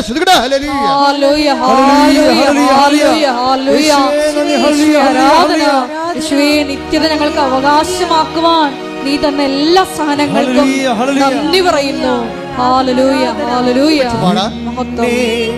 നിത്യതയോടടുപ്പിക്കുന്ന എല്ലാ അനുഭവങ്ങൾക്കും നന്ദി. എന്നെ നല്ല ശിഷ്യനാക്കിയിടുന്ന എല്ലാ കുരിശുകൾക്കും നാഥാ നന്ദി. എന്നെ നിത്യതയോടടുപ്പിക്കുന്ന എല്ലാ അനുഭവങ്ങൾക്കും നന്ദി. എന്നെ നല്ല ശിക്ഷയാക്കിയിടുന്ന എല്ലാ കുരിശുകൾക്കും നാഥാ നന്ദി. എല്ലാ തോൽവികൾക്കും നാഥാ നന്ദി. നിന്റെ മുഖം കാണുവാൻ അതു നിമിത്തമായി എല്ലാ കണ്ണുനീരിനും നാഥാ നന്ദി. നിന്റെ സാന്നിധ്യമറിയാൻ ഇടയായി എന്നെ നിത്യതയോടടുപ്പിക്കുന്ന എല്ലാ അനുഭവങ്ങൾക്കും നന്ദി. ആരെങ്കിലും അവന് ഭക്ഷണം കൊടുത്തിട്ടുണ്ടാകുമോ എന്ന് ചോദിക്കുമ്പോൾ 4:34 യോഹന്നാൻ്റെ സുവിശേഷത്തിൽ എന്താണ് ഈശോ പറയണത്? എൻ്റെ പിതാവിൻ്റെ ഇഷ്ടം നിറവേറ്റുകയും അവൻ ഏൽപ്പിച്ച ജോലി പൂർത്തിയാക്കുകയും ചെയ്യുകയാണ് എൻ്റെ ഭക്ഷണം. കുരിശാണ് എൻ്റെ ഭക്ഷണം എന്നാണ് ഈ പറയണത്. കാര്യം കുരിശിൽ അവസാനം പറഞ്ഞ വാക്ക് എന്താണ്? എല്ലാം പൂർത്തിയായി. എന്നുവെച്ചാൽ അത് തന്നെയാണ് എല്ലാം പൂർത്തിയായെന്ന് അവൻ പറയുമ്പോൾ അപ്പാ എന്നെ ഏൽപ്പിച്ച ജോലിയെല്ലാം പൂർത്തിയായി. ഈ ഭൂമി എന്തിനാണെന്ന് ഈശോയോട് ചോദിച്ചാൽ ഈശോ പറയും ഈ ഭൂമി അപ്പാ ഏൽപ്പിച്ച ജോലി പൂർത്തിയാക്കാനാണെന്ന് പറയും. അതാണ് ഗെത്സെമനി മുട്ടുകുത്തുമ്പോൾ കർത്താവ് മുട്ടുകുത്തിയ സ്ഥലത്ത് മുട്ടുകുത്തിയവനാണ് ഞാൻ. കാര്യം ഞാൻ ഗെത്സെമനി ചെല്ലുമ്പോൾ കർത്താവിൻ്റെ ഗെത്സെമനിയിൽ പോയി. നിങ്ങളും ഗെത്സെമനി പോയി കാണും പലരും. പക്ഷെ ഞാൻ അവിടെ ഒരു സൂത്രപ്പടി കാണിച്ചു. ഞാൻ കുർബാന ചെല്ലുകയായിരുന്നു ഗെത്സെമനി നിന്നുകൊണ്ട്. അപ്പം ഗെത്സെമനി കുർബാന ചെല്ലണ എൻ്റെ മുമ്പിലാണ് കർത്താവ് മുട്ടുകുത്തി ചോര വീർത്ത സ്ഥലം കിടക്കുന്നത്. അവിടെ പിച്ചള കൊണ്ട് വലിയ ഒരു പുൽക്കിരീടം ഉണ്ടാക്കി വെച്ചിട്ടുണ്ട്. അപ്പോൾ അവിടെ ഒരു പോലീസ് നിൽക്കുന്നുണ്ട്. അയാൾ അങ്ങോട്ട് നോക്കി നിൽക്കുന്ന സമയത്ത് ഞാൻ എൻ്റെ കൂടെ ഉണ്ടായിരുന്ന ആൻ്റണി പയ്യപ്പള്ളി അച്ഛനാണ്. പയ്യപ്പള്ളി അച്ഛന് കുർബാന കൊടുത്തിട്ട് ആൾക്കാർക്ക് കുർബാന കൊടുക്കാൻ പറഞ്ഞു കുർബാന സ്വീകരണത്തിന് സമയത്ത്. അപ്പോൾ അത് കൊടുത്തിട്ട് അച്ഛനെ മുമ്പോട്ട് കയറ്റി വിട്ട്, അല്ലെങ്കിൽ അച്ഛനും പ്രശ്നം ഉണ്ടാക്കുമെന്ന് എനിക്കറിയാം. ഞാൻ പതുക്കെ വന്ന് വെച്ചും ഞാൻ ഒരു നിമിഷം കർത്താവെ സോറി പറഞ്ഞുകൊണ്ട് ഞാൻ ഈ ഗെത്സെമനി കർത്താവ് മുട്ടുകുത്തിയ സ്ഥലത്ത് ഞാൻ എൻ്റെ മുട്ടുകുത്തിയിട്ട് താങ്ക്സ് ലോഡെന്ന് പറഞ്ഞേ, കർത്താവെ നന്ദി എന്ന്. ഈ ഭൂമിയെ രക്ഷിക്കാൻ വേണ്ടി അവസാനമായി നീ മുട്ടുകുത്തിയ സ്ഥലമാണിത്, ഇവിടെ വന്ന് മുട്ടുകുത്താൻ ഒത്തില്ല നന്ദി എന്ന്. അന്ന് നീ പറഞ്ഞൊരു വാക്കുണ്ട്. എന്താ പറഞ്ഞത്? 17:4 take the bed of God. ശ്രുതികട ഹല്ലേലൂയ. യോഹന്നാൻ 17:4 അവിടുന്ന് എന്നെ ഏൽപ്പിച്ച ജോലി പൂർത്തിയാക്കിക്കൊണ്ട് ഭൂമിയിൽ അവിടുത്തെ ഞാൻ മഹത്വപ്പെടുത്തി. അതാണ് അവസാനം പറഞ്ഞ വാക്ക്, ഗെത്സെമനി പറയുന്ന വാക്ക്. എന്താണ്? ഞാൻ പൂർത്തിയാക്കാൻ പോണ അപ്പ കുരിശിലേക്ക് പോവുകയാണ്, എൻ്റെ ജോലി പൂർത്തിയാക്കാൻ പോവുകയാണ്. കുരിശ് മരിക്കണ മുമ്പ് തന്നെ മരിച്ചതിൻ്റെ മുഴുവൻ അക്കൗണ്ടിലേക്ക് ആദ്യമേ സമർപ്പിക്കും. എന്താ പറയണത്? പിന്നീട് ഈശോ പറയണത് പിറ്റേ ദിവസമാണ് പറയണത് ഇത് എല്ലാം പൂർത്തിയായെന്ന് പറയണത്. എൻ്റെ മക്കളെ, ദൈവം നമ്മുടെ ജീവിതത്തിൽ നിത്യതയുടെ അംശങ്ങൾ സൂക്ഷിച്ചിട്ടുണ്ട്. അത് നമ്മുടെ കേൾക്കപ്പെടാത്ത പ്രാർത്ഥനയാണെന്ന് ഓർക്കണം. പ്രാർത്ഥിച്ചിട്ടും മാറാത്ത ഒരു രോഗമാണെന്ന് ഓർക്കണം. പ്രാർത്ഥിച്ചിട്ടും നന്നാകാത്ത നിൻ്റെ ഹസ്ബൻഡാണെന്ന് ഓർക്കണം. പ്രാർത്ഥിച്ചിട്ടും കിട്ടാത്ത നിൻ്റെ കുഞ്ഞാണെന്ന് ഓർക്കണം. ആരും ദൈവത്തിൽ നിന്ന് കിട്ടിയതല്ല നമ്മൾ ഉയർത്താൻ പോണത്. എൻ്റെ ദൈവവേദന എന്നെ ഉയർത്താൻ പോണത് ദൈവത്തോട് ചോദിച്ചിട്ട് നമുക്ക് കിട്ടാത്തതാണ്. അതാണ് ദൈവത്തിൻ്റെ അതാണ് നമ്മുടെ ആഹാരം. അതാണ് പിതാവ് നമ്മളെ ഏൽപ്പിച്ച് ജോലി എന്ന് പറയുന്നത്. അതാണ് നമ്മളെക്കുറിച്ചുള്ള ദൈവഹിതമെന്ന് പറയുന്നത്.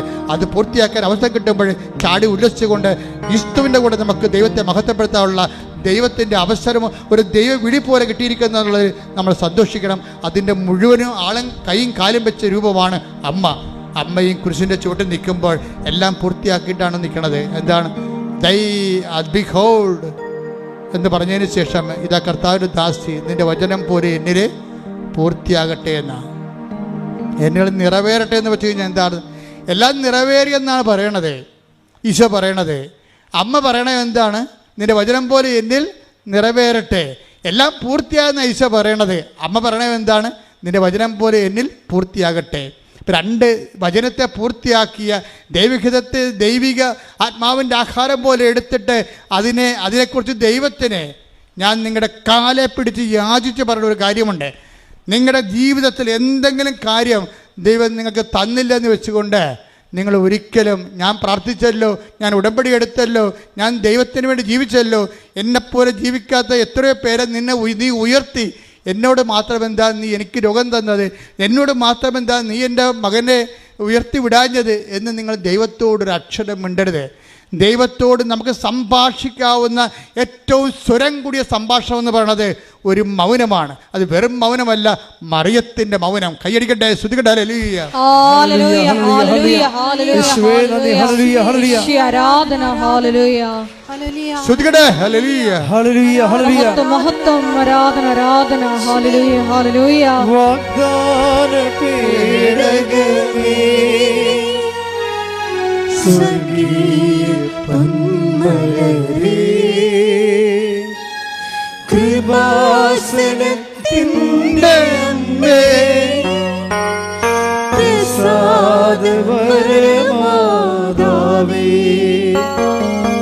വാഗ്ദാന പേടകമേ, സ്വർഗീയ പൊന്മലരേ, കൃപാസനത്തിൻ്റെ അമ്മേ,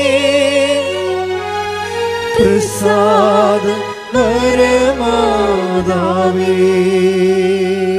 എന്നെ ഏറ്റവും കൂടെ സന്തോഷിപ്പിക്കുന്ന ഒരു വാക്ക് എന്താണെന്നറിയാവോ? കർത്താവിൻ്റെ 6:33 മത്തായിയുടെ സുവിശേഷം. എന്താ പറയണത്? ഇതൊക്കെ നിങ്ങൾക്ക് ആവശ്യമാണെന്ന് എൻ്റെ സ്വർഗസ്ഥനായ പിതാവിനെ അറിയാം.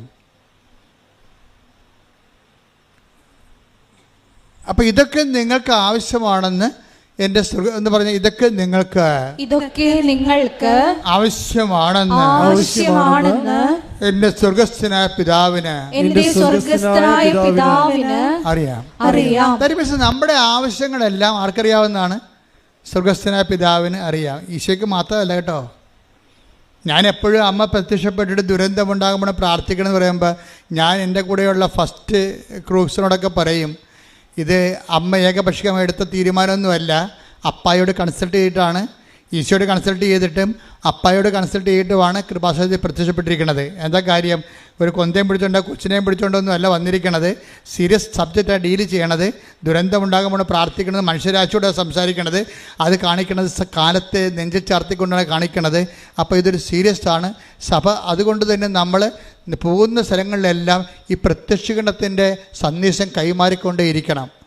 എന്താ കാര്യം? അതുപോലെ തന്നെ കാര്യം, ഇതൊക്കെ നിങ്ങൾക്ക് ആവശ്യമാണെന്ന് എൻ്റെ സ്വർഗസ്ഥനായ പിതാവിന് അറിയാമെന്നവൻ. അപ്പം പിതാവിനോട് ചോദിച്ചിട്ട് തന്നെയാണ് കൃപാസനത്തിൽ പ്രത്യക്ഷപ്പെട്ടത് തന്നെയാണ് ഞാൻ കരുതുന്നത്. എന്താ കാര്യം വെച്ച് കഴിഞ്ഞാൽ, നമ്മളുടെ IELTS, നമ്മുടെ കാനഡയും, നമ്മളുടെ ലോണും ഇതൊക്കെ നിങ്ങൾക്ക് ആവശ്യമാണെന്ന്, അതൊക്കെ അതിൽ രക്ഷപ്പെടട്ടെ നമുക്ക്. അതായത് എന്തെങ്കിലും കടവും വിലയായിട്ട് നടന്നൊരു കാര്യമുണ്ടോ? മര്യാദയ്ക്ക് ജീവിക്കണ്ടേ? ദൈവത്തിൻ്റെ മക്കളല്ലേ? അപ്പോൾ അതുകൊണ്ട് ദൈവത്തിൻ്റെ മക്കൾ ദൈവത്തിനെ പോലെ മാന്യമായിലൂടെ ജീവിക്കണം. പിന്നെ അതിൻ്റെ അകത്തൊരു അറ്റാച്ച്മെൻറ്റ് ഉണ്ടാകരുതെന്ന് മാത്രമേ ഉള്ളൂ.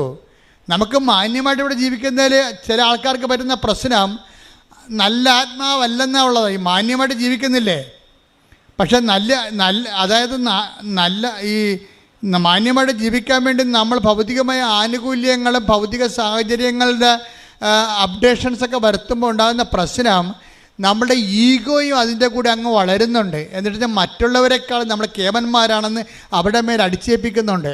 അതാണ് പ്രശ്നം. നിങ്ങൾക്കറിയാവില്ല, ചില സ്നേഹം പോലും, അമിതമായ സ്നേഹമെന്ന് പറയണത് അമിതമായ അധികാരമാണ്. അതാണ് വിഷയം. അതുപോലെ തന്നെയാണ് ഇതിനകത്ത് വരണത്. എന്ന് വെച്ച് കഴിഞ്ഞാൽ അതുപോലെ തന്നെ സംഭവിക്കുന്നതാണ്. നമ്മൾക്ക് ഒരു കാര്യത്തോട് അറ്റാച്ച്മെൻ്റ് ഉണ്ടെങ്കിൽ അതിൻ്റെ അർത്ഥം, അതിൻ്റെ ഓപ്പോസിറ്റ് ദൈവത്തോട് ഡിറ്റാച്ച്മെൻ്റ് ഉണ്ടെന്ന് അതിൻ്റെ അർത്ഥം.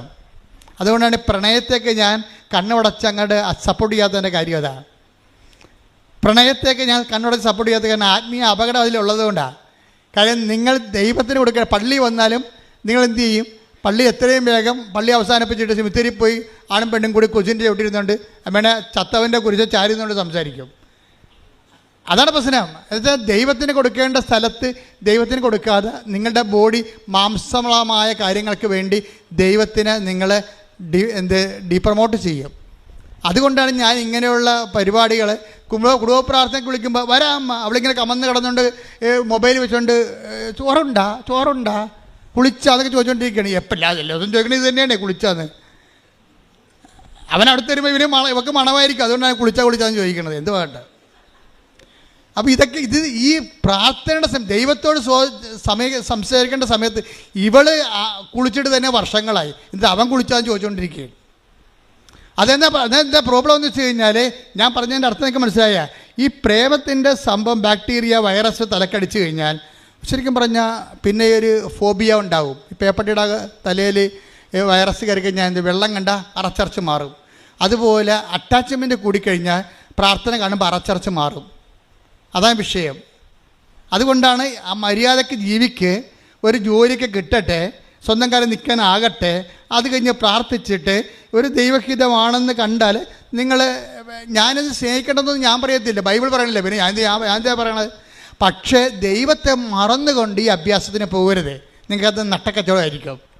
പറഞ്ഞ മനസ്സിലായില്ലേ?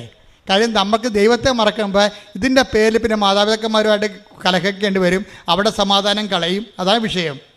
അവിടെ നമ്മൾക്ക് സമാധാനം ഉണ്ടാക്കി തന്ന മാതാപിതാക്കന്മാരുടെ സമാധാനം കളഞ്ഞിട്ട് നിനക്ക് മാത്രം സൂചിച്ചാലേ ആ സമാധാനത്തിന് എത്ര ആയുസ്സുണ്ടാകും?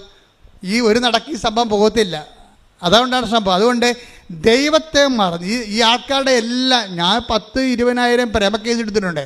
ഈ അണ്ണന്മാരുടെ എല്ലാത്തിൻ്റെയും പ്രശ്നം എന്താണെന്ന് വെച്ച് കഴിഞ്ഞാൽ, ഇവരാദ്യം മറക്കണത് ദൈവത്തെ, പിന്നെ മറക്കണത് അത് ഒരാളെ, ഒരു കക്ഷിയെ കിട്ടാക്കഴിഞ്ഞാൽ പിന്നെ എന്ത് പറ്റും? കർത്താവ് പറയും, എന്നോട് കൂടി ശേഖരിക്കാത്തവൻ ചിതറിച്ച് കളയണമെന്ന് കർത്താവ് പറഞ്ഞില്ലേ? അപ്പം ഈ പെണ്ണിനെ അടിച്ച് മാറ്റിയിരിക്കണത്, ആണിനെ അടിച്ച് മാറ്റിയിരിക്കണത് കർത്താവിനോട് ആലോചിക്കാതെയാണെന്ന് മനസ്സിലായത് കൊണ്ടാണ് രാവിലെ ഒരുത്തിനെ സ്നേഹിക്കും, ഉച്ചയ്ക്ക് വേറെ ഒരുത്തിനെ സ്നേഹിക്കും, വൈകുന്നേരം ഒരുത്തിനെ, ഈ 3 പേരും കൂടി ഒരുമിച്ച് കണ്ടെത്തുന്ന കാര്യത്തിൽ ഇവൻ്റെ കാര്യത്തിൽ തീരുമാനമാകും. എന്താ? ചിതറിപ്പോയി. എത്ര ഡൈവേഴ്സുകളുണ്ടായിരിക്കണത് ഈ ചിതറിപ്പോയതാണ് കാര്യം. എന്നോട് കൂടെ ശേഖരിക്കാത്തവൻ ചിതറിച്ച് കളയുന്നു. അല്ലെങ്കിൽ നിങ്ങളെ ഞാൻ അറേഞ്ച്ഡ് പേരും വലിയ മഹത്തോടൊന്നും പറയണില്ല. ഞാൻ പറയണ ഇത്രയേ ഉള്ളൂ, നിങ്ങളുടെ സ്നേഹം വിശുദ്ധമാകണം. നല്ല ആത്മാവെന്ന് പറയണില്ലേ? നല്ല ആത്മാവെന്ന് പറഞ്ഞാൽ ദൈവത്തെ കക്ഷി ചേർക്കണം. ദൈവത്തിൻ്റെ ആത്മാവെന്ന് വരുമ്പോൾ എന്തുകൊണ്ടാണ് ഈ സങ്കീർത്തനം നല്ല ആത്മാവെന്ന് പറയണത്? ദൈവത്തിൻ്റെ ആത്മാവ് മാത്രമേ നല്ല ആത്മാവുള്ളൂ. ബാക്കിയെല്ലാം ആത്മാവിൽ ദൈവത്തേക്കാൾ പ്രാധാന്യം സ്വന്തമായ താല്പര്യങ്ങൾക്കും സുഖങ്ങൾക്കുമായിരിക്കും. അത് നല്ല ആത്മാവല്ല. That is attached this world. ദൈവത്തെ അറ്റാച്ച് ചെയ്യുമ്പോൾ, ദൈവത്തോട് അറ്റാച്ച് ചെയ്യാത്തത് കൊണ്ട് തന്നെ അതിൻ്റെ അകത്ത് നന്മ പോകും. അതുകൊണ്ടാണ് ദൈവം മാത്രമേ നല്ലവനുള്ള നീശ പറയത്തില്ലേ?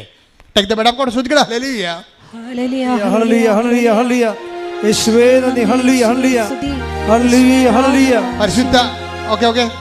പരിശുദ്ധ പരമദിവ്യകാരുണ്യത്തിന് ആരാധനയും സ്തുതിയും പുകഴ്ചയും.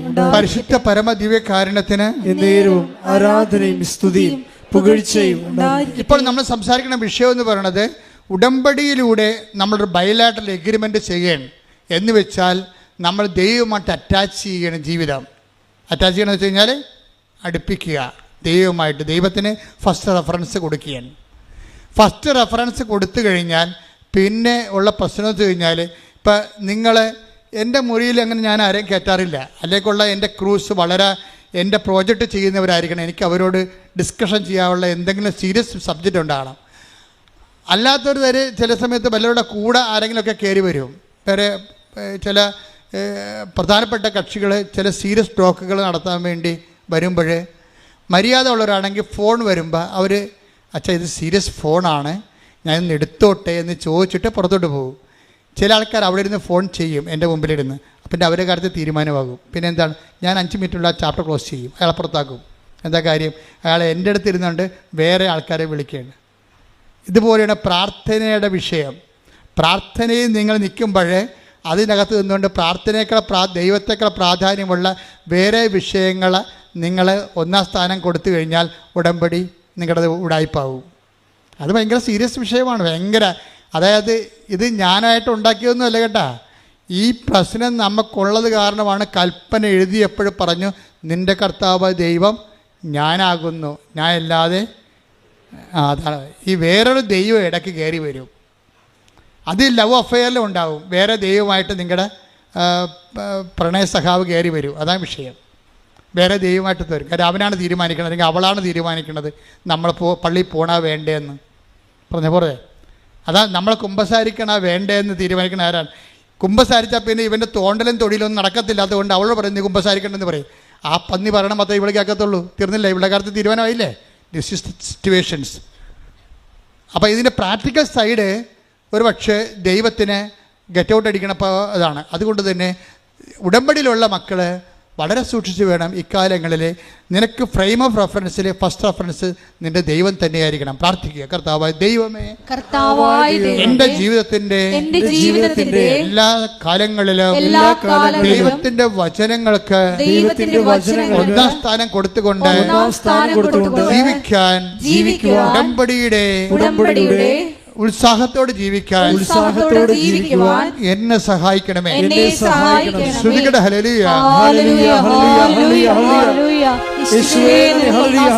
കൊടുത്തുകൊണ്ട് ജീവിതത്തിന്റെ ഏത് കാലാവസ്ഥകളിൽ മുന്നേറുവാൻ ആരാധനയിലൂടെ ഞങ്ങളെ അഭിഷേകം ചെയ്യണമേ.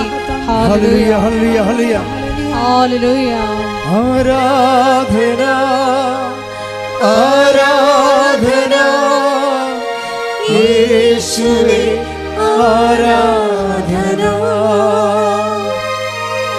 ആരാധന, ആരാധന സ്നേഹമേ, ആരാധന.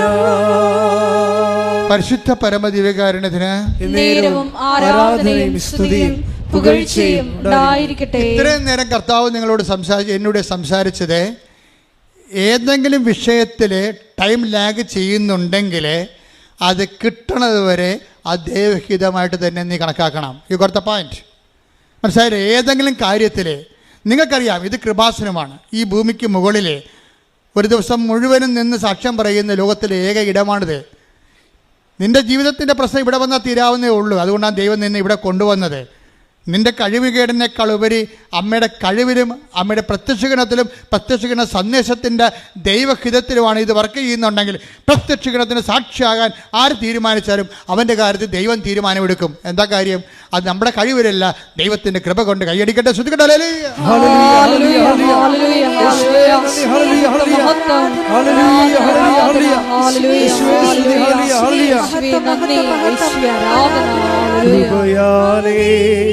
കൃപയാലേ, കൃപയാൽ അനുദിനവും, കൃപയാലേ, കൃപയാലേ, കൃപയാൽ അനുദിനവും.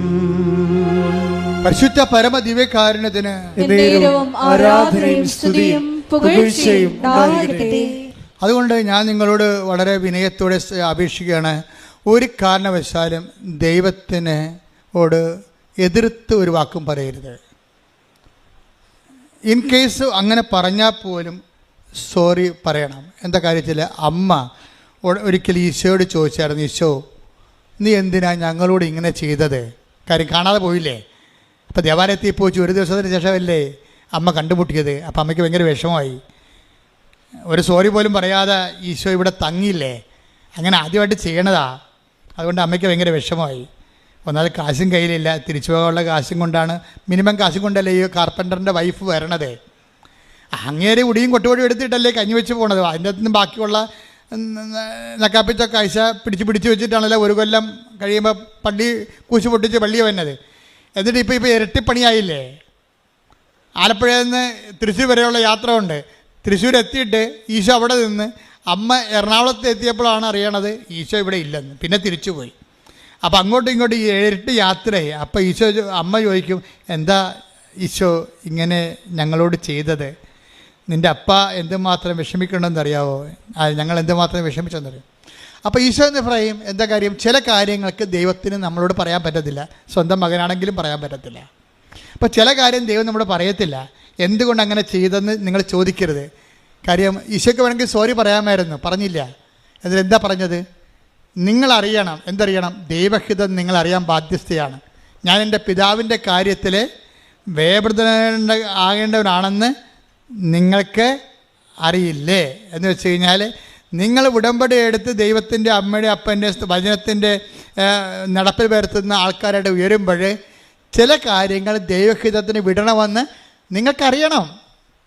അതുകൊണ്ട് ചില കാര്യങ്ങൾ ദൈവം നിങ്ങൾക്ക് ചെയ്തു തരാത്തത് എന്താണെന്ന് നിങ്ങൾ ദൈവത്തോട് ചോദിക്കരുത്. അമ്മ പക്ഷേ ചോദിച്ചു കഴിഞ്ഞപ്പോൾ അമ്മയ്ക്ക് മനസ്സിലായി അങ്ങനെ ചോദിക്കേണ്ടിയില്ലായിരുന്നെന്ന്. വീട്ടിൽ വന്നപ്പോൾ എന്ത് ചെയ്ത്?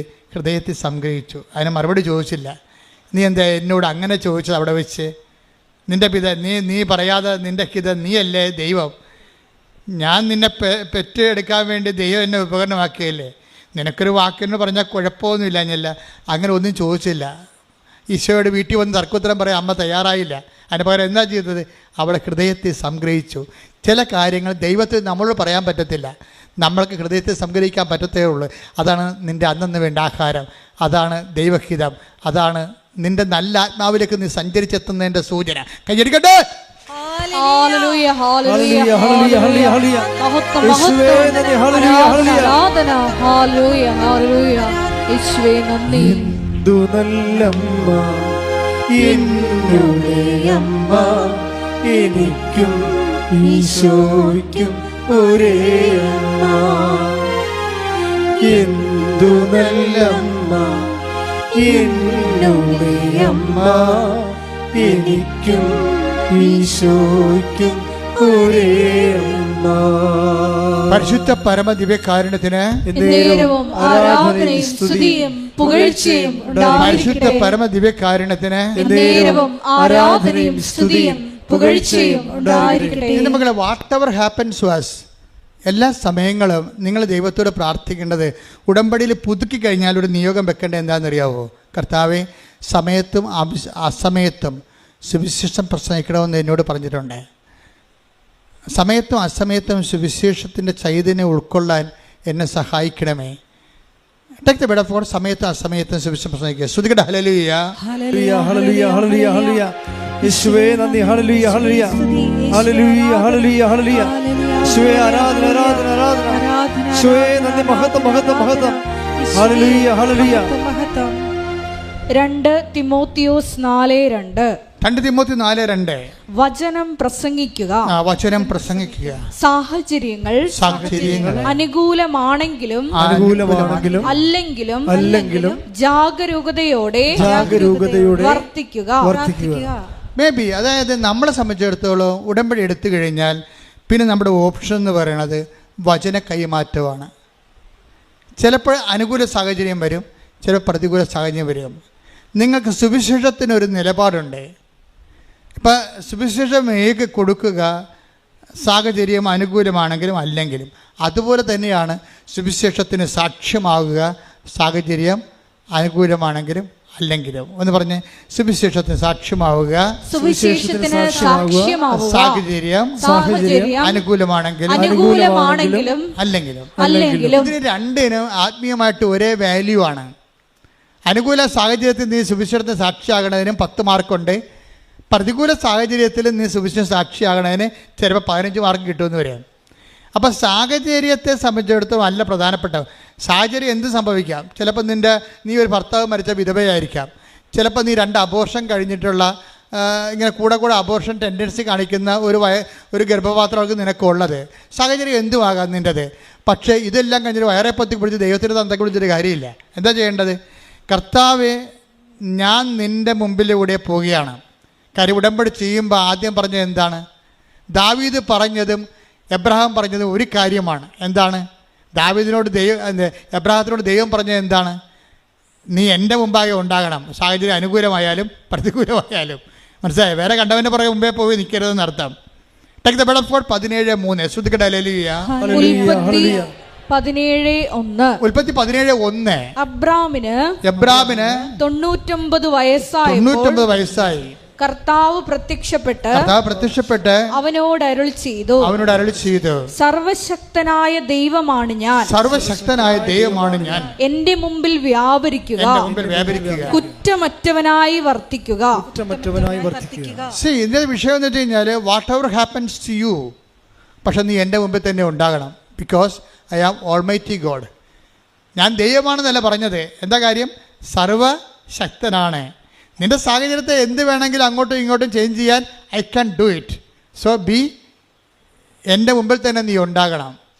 എന്ന് വെച്ചാൽ നമ്മുടെ സാഹചര്യം അനുകൂലമായാലും പ്രതികൂലമായാലും നമ്മൾ ദൈവത്തിൻ്റെ തിരുസന്നിധി ഉണ്ടാകണം.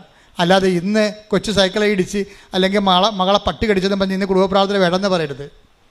നീ ദൈവത്തിന് മുമ്പിൽ അല്ല അപ്പോഴും. ഇന്ന് നമ്മൾ ഉടമ്പടി എടുത്തിട്ട് അപ്പോൾ നമ്മൾ പച്ചത്തിരി കത്തിക്കുമ്പോൾ തന്നെ ഭർത്താവ് അവിടെ കിടന്ന് 2 സ്മോളൊക്കെ വിട്ടിട്ട് അവിടെ കിടന്ന് പറയും, പച്ചത്തിരി കത്തിച്ച് കൊച്ചിനെ പട്ടി കടിച്ചെന്ന് പറയും. ആ ഭ്രാന്തൻ എന്തെങ്കിലും പറയട്ടെ, you don't mind about it. കാരണം നിന്നോട് എന്താ പറഞ്ഞിരിക്കണത്? എന്താ പറഞ്ഞിരിക്കണത്? നീ സാഹചര്യം അനുകൂലമായാലും എന്താണ്, നീ എൻ്റെ മുമ്പിൽ തന്നെ ഉണ്ടാകണം. അപ്പം നീ പ്രാർത്ഥിക്കണത് എന്താണ്? പ്രാർത്ഥിച്ചേ, കർത്താവേ ഉടമ്പടി പ്രകാരം എന്റെ സാഹചര്യം പ്രതികൂലമായാലും ഉൽപ്പത്തി 17:1 അനുസരിച്ചുകൊണ്ട് നിന്റെ മുമ്പിൽ തന്നെ ഉണ്ടാകാൻ എന്നെ അഭിഷേകം ചെയ്യണം.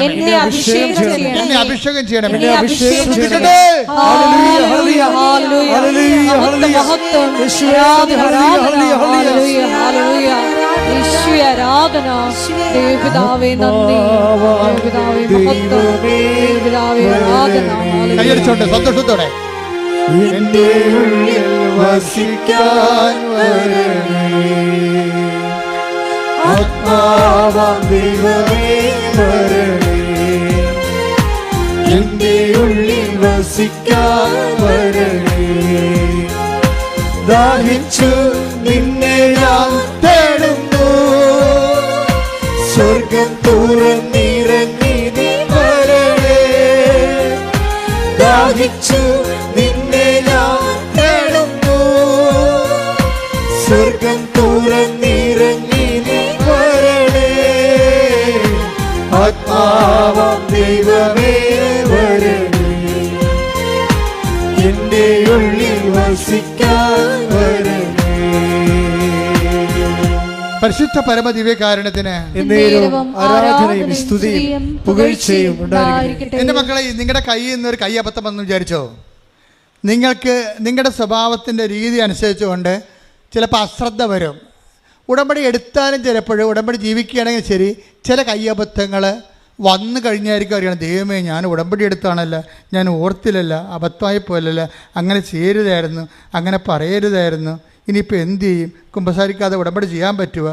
എൻ്റെ മകളെ, നീ ഒന്നും ചെയ്യേണ്ട, സോറി എന്ന് പറഞ്ഞാൽ മാത്രം മതി. എന്താ കാര്യം എന്നറിയാവോ? ഒരു സോറി പറഞ്ഞൊരു മനുഷ്യനാണ് ഇസ്രായേൽ ഭരിച്ചത്, നീ ഓർക്കണം.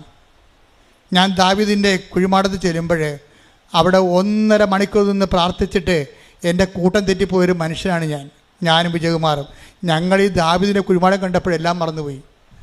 അവിടെ നിന്ന് അങ്ങോട്ട് പ്രാർത്ഥിക്കാൻ തുടങ്ങി. കാര്യം ഞങ്ങൾക്ക് മുമ്പ് നിൽക്കുന്ന 2 യഹൂദന്മാർ ധൂപം ഇങ്ങനെ അർപ്പിച്ചുകൊണ്ട് അവരിങ്ങനെ സങ്കീർത്തനങ്ങൾ പാടി ആടി അവരിങ്ങനെ നിർവൃതി നിൽക്കുകയാണ്. എത്ര കൊല്ലം, 2500 കൊല്ലം മുമ്പ് മരിച്ചുപോയി, 2000 അല്ല 10,000-3000 കൊല്ലം മരിച്ചുപോയ ദാവീദിന്റെ സിംഹാസനം, ദാവീദിൻ്റെ കുഴിമാടത്തിൽ ഈ യഹൂദ പുരോഹിതന്മാർ ഇരുന്നുകൊണ്ട് ധൂപാർച്ചന നടത്തി പ്രാർത്ഥിക്കുന്ന കണ്ടപ്പോൾ പ്രാർത്ഥന എന്താണ് നമ്മൾ ഇത്രയും നാൾ പ്രാർത്ഥനയേക്കാൾ വേറൊരു പ്രാർത്ഥന ഉണ്ടല്ലോ, ഇങ്ങനെ തീഷ്ണമായിട്ട് 24 മണിക്കൂർ ആ മനുഷ്യനവിടെ നിന്ന് പ്രാർത്ഥിക്കുകയാണ്. അപ്പം ഞാനും കൂടെ നിന്ന്, വിജയകുമാരൻ കൂടെ നിന്ന് പ്രാർത്ഥിക്കുകയാണ്. ഞങ്ങൾ 1.5 മണിക്കൂർ അറിയാതെ നിന്ന് പ്രാർത്ഥിച്ചു പോയി. തിരിഞ്ഞു നോക്കിയപ്പോൾ കൂട്ടം കാണുന്നില്ല. പഴയ ജെറുസലേമിലാണ്, അകപ്പെട്ടു പോയി.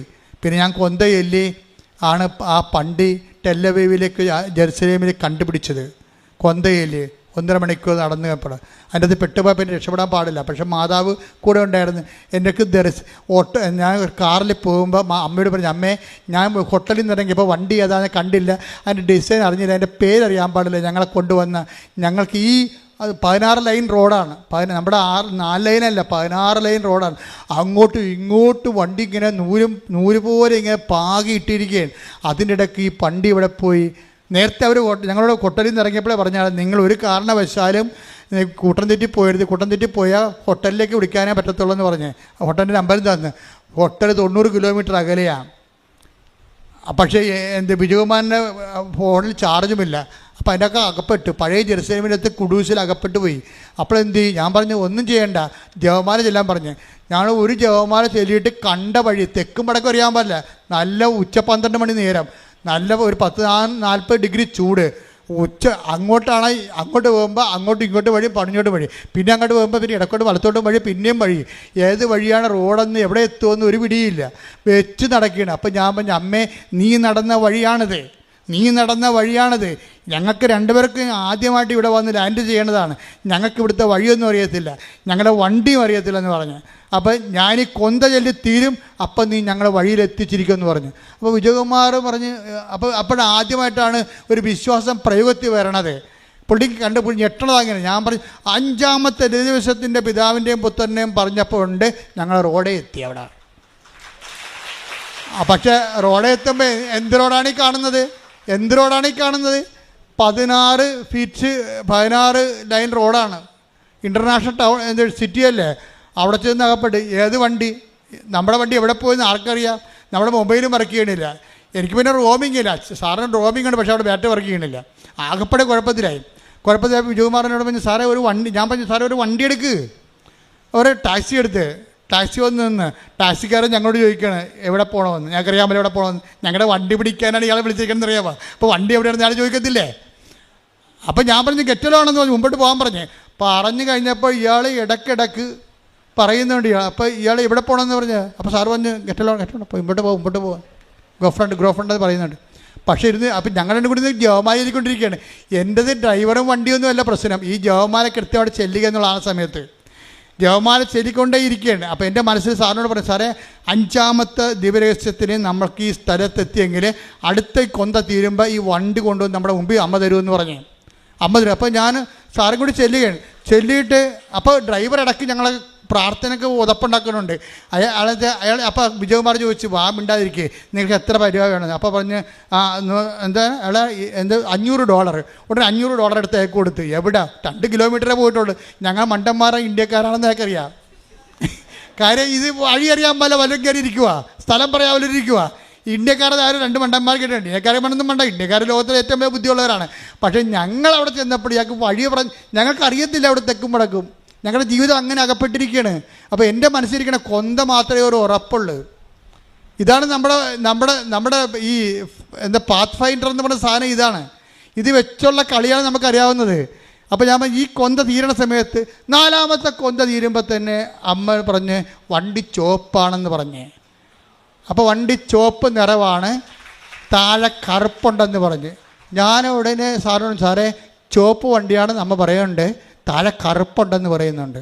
5-ാമത്തെ രഹസ്യം ചൊല്ലി അവസാനിക്കുമ്പോൾ ചുവപ്പും കറുപ്പും വണ്ടി ഞങ്ങളുടെ മുമ്പിൽ കൊണ്ടുവന്ന അമ്മ. ഈ എൻ്റെ പ്രോബ്ലം വെച്ച് കഴിഞ്ഞാൽ ഇതെല്ലാമേ അനുഭവങ്ങളാണ്. അനുഭവങ്ങളെന്ന് പറയണത് അതാണ് പഠിപ്പിക്കലെന്ന് പറയണത്. ദൈവം അനുഭവങ്ങളിലൂടെയാണ് നമ്മളെ പഠിപ്പിക്കുന്നത്. Take the word of God 143:10 എടുത്ത് ശ്രുതിക്കട്ടെ. ഹല്ലേലൂയ ഹല്ലേലൂയ ഹല്ലേലൂയ യേശുവേ നന്ദി. ഹല്ലേലൂയ ഹല്ലേലൂയ ഹല്ലേലൂയ ഹല്ലേലൂയ. ആരാധന. 143:10 സങ്കീർത്തനങ്ങൾ. അങ്ങയുടെ ഹിതം അനുവർത്തിക്കാൻ എന്നെ പഠിപ്പിക്കണം. അങ്ങയുടെ ഹിതം അനുവർത്തിക്കാൻ എന്നെ പഠിപ്പിക്കണമേ. എന്തെന്നാൽ അവിടുന്നാണ് എൻ്റെ ദൈവം. എന്തെന്നാൽ അവിടുന്നാണ് എൻ്റെ ദൈവം. അങ്ങയുടെ നല്ല ആത്മാവിനെ എന്നെ നിരപ്പുള്ള വഴിയിലൂടെ നയിക്കട്ടെ. Praise the Lord. അപ്പോൾ അങ്ങയുടെ ഹിതം അനുവർത്തിക്കുകയാണ് എൻ്റെ ആഹാരം. അതാണ് നിരപ്പുള്ള വഴികളിലൂടെ. അപ്പോൾ ദൈവത്തിൻ്റെ ഹിതം അനുവർത്തിക്കുന്ന വ്യക്തിയായി നമ്മൾ എപ്പോൾ മാറുന്നുവോ അപ്പോൾ നമ്മൾ നിരപ്പുള്ള വഴിയിലൂടെ വരും. കാര്യം ഇതിൻ്റെ വിഷയം എന്ന് പറയണത് വചനം കേൾക്കണമെങ്കിൽ വഴി നിരപ്പാക്കേണ്ടതുണ്ട്. അതുകൊണ്ടാണ് യോഹന്നാൻ മാന്താനെ കർത്താവിന് വഴിയൊരുക്കാൻ വേണ്ടി എന്ന് പറഞ്ഞ് പ്രത്യേകം മിഷൻ കൊടുത്ത് വിടേണ്ട കാര്യം എന്താണ്? ദൈവത്തിൻ്റെ ഹിതപ്രകാരം ജീവിക്കാൻ പറ്റിയൊരു സമൂഹത്തെ രൂപപ്പെടുത്തി എടുക്കാനുള്ള ജ്ഞാനസ്ഥാനം, പശ്ചാത്താപത്തിൻ്റെ ജ്ഞാനസ്ഥാനമാണ് യോഹന്നാൻ നൽകണത്. അപ്പം നിങ്ങൾക്ക് എപ്പോഴെങ്കിലും നിങ്ങൾ ചെയ്തു പോയ തെറ്റുകളെക്കുറിച്ച് ഒരു പശ്ചാത്താപം ഉണ്ടാവുകയും ദൈവത്തിൻ്റെ വചനം ജീവിക്കുകയും ചെയ്യണമെന്ന് തോന്നിയാൽ നിങ്ങൾ നിരപ്പുള്ള വഴികളിലേക്ക് വന്നു കഴിഞ്ഞു. പിന്നെ ദൈവമായിട്ട് അടുത്ത നടപടി ദൈവത്തിൻ്റെ ഇടപെടലാണ് ഉണ്ടാകുന്നത്. അതുകൊണ്ട് ഉടമ്പടിയുടെ ഉദ്ദേശമെന്ന് പറയണത് ആദ്യം തന്നെ നിരപ്പുള്ള വഴിയിലൂടെ സഞ്ചരിച്ചു കൊണ്ട് നല്ല ആത്മാവിലേക്ക് വരണം. എന്ന് വെച്ച് കഴിഞ്ഞാൽ നമ്മൾക്ക് നിങ്ങളുടെ ഉടമ്പടിയിലൂടെ മറ്റുള്ളവരുടെ മുമ്പിൽ മെക്കിട്ട് കയറാൻ പറ്റിയ ഒരു ഉദ്യോഗം ഉണ്ടാക്കണം. 10 പൈസ മറ്റവരെക്കാൾ മെച്ചമായിരിക്കണം നമ്മൾ. അതുപോലെ തന്നെ ഇതുപോലെ നമ്മുടെ ലോൺ പാസ്സാകുന്നതിലൂടെ നമുക്ക് അപ്പൻ്റെയൊക്കെ ഒന്ന് നമ്മൾ വീട് വെക്കാനുള്ള സ്ഥലം എഴുതി മേടിച്ച് കഴിഞ്ഞാൽ അനിയനെ എങ്ങനെയെങ്കിലും സ്കൂട്ട് ചെയ്യാം, അവിടുന്ന് ന്യൂട്രലാക്കി പുറത്താക്കാം എന്നൊക്കെയുള്ള പരിപാടികളൊക്കെ കയ്യിലുണ്ടെങ്കിൽ നല്ല ആത്മാവല്ലത്.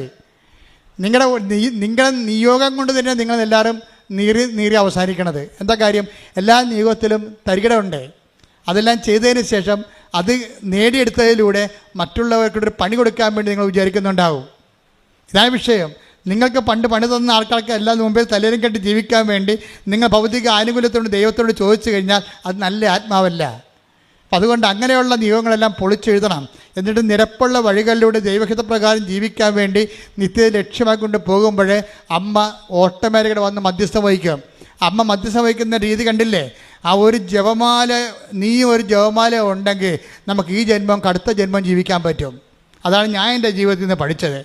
കാര്യം ജപമാല മുഴുവനും ഫുൾ ഓഫ് കർത്താവിൻ്റെ റിഡംഷൻ്റെ വീണ്ടെടുപ്പിൻ്റെ മുഴുവനും രക്ഷാകര സമ്പൂർണ്ണ ബൈബിളിനെ ഇങ്ങനെ കാച്ചിക്കുറുക്കി അങ്ങനെ മണികളാക്കി വെച്ചിരിക്കുകയാണ് ജപമാലയിൽ. അതിനേക്കാൾ വലിയ പ്രാർത്ഥന ഇനി ഉണ്ടാകാൻ പോണില്ല. അതുകൊണ്ട് തന്നെയാണ് ഇതിൻ്റെ അകത്ത് നമ്മളിത് 1000 മണിയൊക്കെ ആയിട്ട് വർദ്ധിപ്പിക്കുന്നതിൻ്റെ കാര്യം. വേറെ എപ്പോഴും നമ്മൾ ശ്രദ്ധിക്കണം. നിങ്ങൾക്കൊക്കെ പറ്റിയ അബദ്ധം വല്ല ഉടായ്പ പ്രാർത്ഥനകളൊക്കെ വന്നപ്പോൾ നിങ്ങൾ ന്യൂട്രലായിട്ട് നിങ്ങൾ ജപമാല മാറ്റി നിർത്തിയിട്ട് അതിൻ്റെ പുറകെ പോയി. അതാണ് സംഭവം. മര്യാദക്ക് നിന്നുകയും നമ്മുടെ പിതാക്കന്മാരെ ദൈവവും തലമുറകളും പഠിപ്പിച്ച പ്രാർത്ഥനകൾ സത്യസന്ധമായ ആധ്യാത്മികതയ്ക്ക് നിങ്ങൾ തീഷ്ണമായി വരണം. നിങ്ങൾ വരണമെന്നല്ല ഞാൻ പറയണത്, നിങ്ങൾ തീഷ്ണമായി വരണമായിട്ട് ദൈവത്തിന് തോന്നണം. ദൈവത്തിന് തോന്നണമെന്നുണ്ടെങ്കിൽ അത് നടപ്പിൽ വരുത്തണം ദൈവം. കാരണം നിങ്ങളുടെ ജീവിതം കൊണ്ട് തന്നെ സുവിശേഷം നമ്മളിലെ പരിശുദ്ധാത്മാവ് ഇത്രയും നേരം പറഞ്ഞുകൊണ്ടിരുന്നത് എന്താണ്? അനുകൂലം സാഹചര്യം അനുകൂലമായാലും പ്രതികൂലമായാലും നീ സുവിശേഷത്തിൻ്റെ സാക്ഷിയാകണം. പ്രതികൂലമായ സാഹചര്യം വന്നാലും ആ പ്രതികൂലമായ സാഹചര്യത്തിലും നീ ഒരു സുവിശേഷമായിക്കൊണ്ട് ദൈവത്തിനെ കൊണ്ട് തന്നെ ആ വിഷയത്തിൽ പരിഹാരം ഉണ്ടാക്കാൻ വേണ്ടി നീ ശ്രമിക്കണം. അല്ലെങ്കിൽ ഞങ്ങൾക്ക് വേണമെങ്കിൽ അടുത്ത പോലീസ് സ്റ്റേഷനിൽ പോയിട്ട് റിപ്പോർട്ട് ചെയ്യുക വല്ലതൊക്കെ ചെയ്യാൻ പറ്റുമായിരുന്നു. എന്തൊക്കെയാണ് കുഴപ്പം? എന്താ കുഴപ്പമെന്ന് വെച്ചാൽ ഇന്ന ഹോട്ടലിലാണ് താമസിച്ചത്, ഇന്ന വണ്ടി എങ്ങോട്ടാണ് പോയെന്നൊക്കെ ട്രേസ് ഔട്ട് ചെയ്തെടുക്കണം, ഒരു കുഴപ്പമില്ല. പക്ഷേ ഞങ്ങൾ ജപമാലയിലാണ് ആശ്രയിച്ചത്. എന്ന് വെച്ചാൽ ഫസ്റ്റ് നമ്മുടെ ബുദ്ധിപരമായ മെക്കാനിസം അല്ല കാണിക്കേണ്ടത്. അത് ജഡിക ആത്മാക്കമുള്ള ആൾക്കാർ ജഡികമായ മാർഗ്ഗങ്ങൾ അന്വേഷിക്കും. ദൈവ പൈതൽ ദൈവത്തിൻ്റെ മാർഗ്ഗമാണ് ഫസ്റ്റ് പ്രയോറിറ്റി. ഉടമ്പടി നീ വിജയിക്കണമെന്ന് കാണുന്നത് എപ്പോഴാണെന്ന് വെച്ച് കഴിഞ്ഞാൽ നിൻ്റെ ഫസ്റ്റ് റെഫറൻസിൽ നിനക്കുണ്ടാകുന്ന പ്രശ്നങ്ങൾ ദൈവത്തെ കൊണ്ട് ആദ്യം പരിഹരിക്കാൻ വേണ്ടി നീ നടപടി എടുക്കുമ്പോൾ നീ ദൈവത്തിൻ്റെ നിരപ്പായ വഴികളിലൂടെയാണ്. കൈയടിക്കട്ടെ, ശ്രുതികട്ടെ. ഹല്ലേലൂയ, ഹല്ലേലൂയ, ഹല്ലേലൂയ.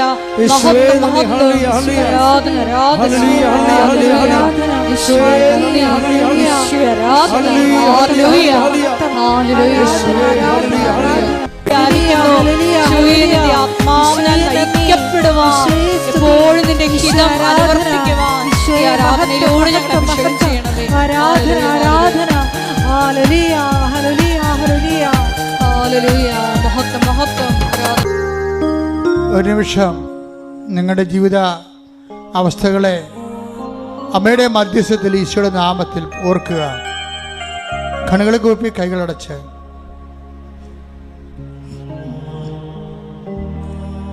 കണ്ണുകളടച്ച് കൈകൾ കൂപ്പി ഒരു നിമിഷം നമ്മുടെ ജീവിതാവസ്ഥകൾ, ഈ ആഴ്ചയിൽ ദൈവം ഇടപെടേണ്ട വിഷയങ്ങൾ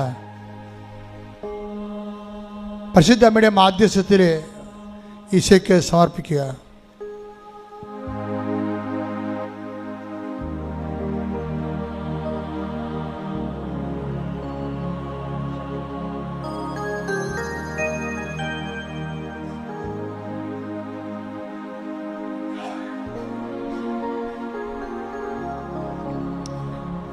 അച്ഛൻ പ്രാർത്ഥിക്കുമ്പോൾ സ്തുതിക്കട്ടെ. കർത്താവ് നിന്റെ ഉന്നതമായ നാമത്തിന് സ്വസ്ഥം ചെയ്യുന്ന കർത്താവ് നിന്റെ ഉന്നതമായ നാമത്തിന് സ്വസ്ഥം ചെയ്യുന്നു. കർത്താവ് നിന്റെ വിശുദ്ധ പൗരോഹിത്യത്തെ മഹത്വപ്പെടുത്തണമേ. കർത്താവ് സഭയിലുള്ള സാന്നിധ്യം പ്രകടമാക്കണമേ. 38 കൊല്ലം ഞാൻ അർപ്പിച്ച കൃപാനയുടെ യോഗ്യതയാൽ കൃപാസ്ഥാനത്താലെ ജീവനോടെ പ്രത്യക്ഷപ്പെട്ട പരിശുദ്ധ അമ്മയുടെ മാധ്യസ്ഥത്തിലെ ഈ തീർത്ഥാടനത്തിൽ പ്രാർത്ഥിക്കുന്നവരുടെ മേൽ, ഓൺലൈനിൽ പ്രാർത്ഥിക്കുന്നവരുടെ മേലെല്ലാം കർത്താവിൻ്റെ തിരുമുറുവാർന്ന വലതുകരം സ്പർശിക്കട്ടെ. ശ്രുതിക്കട്ടെ. ഹല്ലേലൂയ, ഹല്ലേലൂയ, ഹല്ലേലൂയ, ഹല്ലേലൂയ. മഹത്വം, ഈശോ ആരാധന. ഹല്ലേലൂയ, ഹല്ലേലൂയ, ഈശോ ആരാധന. ഹല്ലേലൂയ. കർത്താവ് നിന്റെ നാഥനും രക്ഷകനുമായി ഏറ്റുപറയുന്ന എല്ലാ മക്കളോടും നീ കാരുണ്യം കാണിക്കണമേ. ഉച്ചമുള്ളങ്കാലം വരെ കർത്താവിൻ്റെ രക്തം പടരട്ടെ. എല്ലാ കോശങ്ങളിലും പേശികളിലും കർത്താവിൻ്റെ രക്തം പടരട്ടെ. കർത്താവിൻ്റെ ആണിപ്പെടുതാർന്ന വലതുകരത്താൽ ഓരോ അവയവങ്ങളെ സ്പർശിക്കണമെന്ന് പ്രാർത്ഥിക്കുന്നു.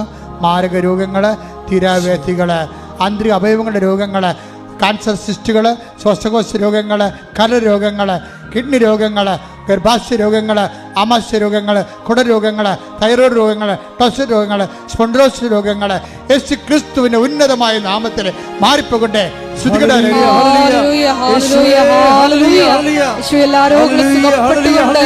അങ്ങയുടെ നാമത്തെ ഈ ആരാധനയിലൂടെ വീണ്ടും വീണ്ടും മഹത്വപ്പെടുത്തണമേ. സദയം തുടരണേ സുഖമായിടും എൻ്റെ ഉള്ളം. പരിശുദ്ധ പരമദിവ്യ കാരുണ്യത്തിന് നേരവും ആരാധനയും സ്തുതിയും പുകഴ്ചയും ഉണ്ടായിരിക്കട്ടെ. മകളെ, വിവാഹിതരായവര് പക്ഷേ വിവാഹ ജീവിതത്തിലെ പലതരത്തിലുള്ള അസ്വാരസ്യങ്ങളുള്ളവര്, മക്കളില്ലാത്തവര്, കുടുംബകലഹത്തിൽപ്പെട്ടിരിക്കുന്നവര്, അകന്ന് കഴിയുന്നവര്, ജോലിയില്ലാത്തവര്, ഉള്ള വരുമാന മാർഗം കുടുങ്ങിപ്പോയവര്, നിന്ന് പോയവര്, സാമ്പത്തിക ബാധ്യതയുള്ളവർ, വീടില്ലാത്തവർ, സ്ഥലമില്ലാത്തവർ, ജപ്തി നടപടി നേരിടുന്നവർ, വാടക താമസിക്കുന്നവർ, ഇറങ്ങിക്കൊടുക്കേണ്ടവർ, മക്കളുടെ വിവാഹം നടക്കാത്ത അവസ്ഥകൾ, പല പരീക്ഷകളിലേക്കും മക്കളെ ഒരുങ്ങിക്കൊണ്ടിരിക്കുന്നവർ, തോറ്റ പരീക്ഷയ്ക്ക് ഒരുങ്ങിക്കൊണ്ടിരിക്കുന്നവർ, അതിനുവേണ്ടി അടുത്ത പരീക്ഷയ്ക്ക് ഒരുങ്ങിക്കൊണ്ടിരിക്കുന്നവർ, ഇൻ്റർവ്യൂവിന് ഡേറ്റുകൾ കിട്ടുന്നതിന് വേണ്ടി പ്രാർത്ഥിച്ചുകൊണ്ടിരിക്കുന്നവർ, ഓരോരോ വിഷയങ്ങൾക്ക് വേണ്ടി, വ്യത്യസ്തങ്ങളായ വിഷയങ്ങൾക്ക് വേണ്ടി മാസങ്ങളായിട്ട് പ്രാർത്ഥിക്കുന്നവർ, പ്രാർത്ഥിച്ച് മടുത്തു എന്ന് തോന്നിയിട്ട് പ്രാർത്ഥനയുടെ വിശ്വാസത്തിൻ്റെ പ്രത്യാശ നഷ്ടപ്പെട്ടിട്ട് പ്രാർത്ഥന മരവിച്ചു പോയവർ, എല്ലാവരുടെ മേലും കർത്താവിൻ്റെ കരുണ യേശുക്രിസ്തുവിൻ്റെ ഉന്നതമായ നാമത്തിൽ മാരകമായ തടസ്സങ്ങൾ, ദുരിതങ്ങൾ യേശുവിൻ്റെ നാമത്തിൽ മാറിപ്പോകട്ടെ. ഹല്ലേലൂയ, ഹല്ലേലൂയ, മഹത്വം, മഹത്വം, ആരാധന, ആരാധന, ഹല്ലേലൂയ, ഹല്ലേലൂയ. എല്ലാ ജീവിത ദുരിതങ്ങളും തടസ്സങ്ങളും നീങ്ങിപ്പോയിക്കൊണ്ട് അങ്ങയുടെ നാമത്തെ ഈ ആരാധനയിലൂടെ വീണ്ടും വീണ്ടും മഹത്വപ്പെടുത്തണമേ. ഹല്ലേലൂയ, ഹല്ലേലൂയ. യേശുവേ നന്ദി, ആരാധന, ഹല്ലേലൂയ. സൗഖ്യം നൽകണമേ, വരേണമേ, എന്നിൽ നിറയണമേ, വരേണമേ, സൗഖ്യം നൽകണമേ. ഉടമ്പടി വെച്ച ഓരോ നിയോഗങ്ങളെ നിങ്ങൾ ഓർക്കുക, ഓൺലൈനിലുള്ളവരും ഓർക്കുക. ചില കാര്യങ്ങൾ ട്രൈ ചെയ്ത് മടുത്തിട്ട് മനസ്സിടിഞ്ഞു പോയവരെ കർത്താവ് അനുഗ്രഹിക്കേണ്ട സമയമാണിത്. അതിനുവേണ്ടിയാണ് ഇപ്പോൾ നമ്മൾ ഒരുമിച്ച് പ്രാർത്ഥിക്കുന്നത്. ശ്രദ്ധിക്കട്ടെ. ഹല്ലേലൂയ, ഹല്ലേലൂയ, ഹല്ലേലൂയ. മഹത്വം, മഹത്വം, ആരാധന, ആരാധന, ഹല്ലേലൂയ.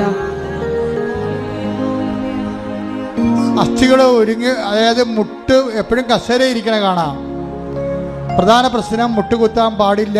മുട്ടിൻ്റെ അസ്ഥികൾക്ക്, മുട്ടിൻ്റെ കുഴകൾക്ക് തേയ്മാനം എന്തൊക്കെയാണ്. ആ വ്യക്തി കർത്താവ് സുഖപ്പെടുന്നതായിട്ട് കാണിക്കുന്നുണ്ട്. ആരാധന, രോഗസൗഖ്യ സന്ദേശത്തിന് നന്ദി പറയുന്നു. ഞങ്ങളുടെ ഇടയിലുള്ള അവിടുത്തെ ജീവിക്കുന്ന സാന്നിധ്യത്തിന് നന്ദി പറയുന്നു. ഹല്ലേലൂയ, മഹത്വം, മഹത്വം, ആരാധന. ഒരു അഞ്ച് സ്ഥലമാകാം, ചിലപ്പോൾ ഡോളറാകാം, ചിലപ്പോൾ വേറെ നമ്മുടെ ഇന്ത്യൻ മണിയാകാം. 5-ലാണത് തുടങ്ങണത്. അതിൻ്റെ ഒരു ഡിസ്പ്യൂട്ടിൽ വളരെ മോശമായ ഒരു ജീവിതാവസ്ഥയിലേക്ക് ചെന്നെത്തിയിട്ട് ജോലി നഷ്ടപ്പെടുവോ, വരുമാനം മുടങ്ങുമോ എന്ന വിഷയത്തിൽ പ്രാർത്ഥിക്കുന്ന വ്യക്തിയെ, അതുപോലെയുള്ള കുരുക്ക് പിടിച്ച വിഷയത്തിനുമെല്ലാം ദൈവത്തിൻ്റെ കർത്താവിൻ്റെ ഉന്നതമായ ശ്രദ്ധയും ഈ പ്രാർത്ഥനയിൽ അതിൽ നിന്ന് വിടുതലും കർത്താവ് നൽകുന്നതായിട്ട് സൂചനയുണ്ട്. അതുപോലെ യാത്ര മുടങ്ങിപ്പോയവരെ, യാത്ര ചെയ്യാൻ പോകുന്നവരൊക്കെ കർത്താവ് അനുഗ്രഹിക്കുന്ന സമയമാണ്. അതിനുവേണ്ടി ശ്രദ്ധിക്കട്ടെ. ഹല്ലേലൂയ, ഹല്ലേലൂയ. ദൈവിക സന്ദേശത്തിന് നന്ദി പറയുന്നു. ഹല്ലേലൂയ, ഹല്ലേലൂയ, മഹത്വം, മഹത്വം, ആരാധന, ആരാധന. വരേണമേ, എന്നിൽ നിറയണമേ, വരേണമേ, സൗഖ്യം നൽകണമേ. ഗർഭിണികളെ 4 മാസത്തെ വളർച്ചയേ ഉള്ളൂ കുഞ്ഞിന്, പിന്നെ കുഞ്ഞ് വളരുന്നില്ല. അവസ്ഥയിൽ ആ ഗർഭിണികൾ ആ മകളെ പ്രത്യേകിച്ച് കർത്താവ് സ്പർശിക്കുന്നവരെ കാണിക്കുന്നു. പക്ഷേ അതുപോലെ തന്നെ ഗർഭിണികളെല്ലാം ഈ സമയത്ത് പ്രാർത്ഥിക്കേണ്ടതാണ്. എന്നെ കേൾക്കുന്ന മക്കൾ എവിടെയെങ്കിലും ഓൺലൈനിലുള്ളവർ വയറെ കൈവച്ചുകൊണ്ട് പ്രാർത്ഥിക്കേണ്ടതാണ്.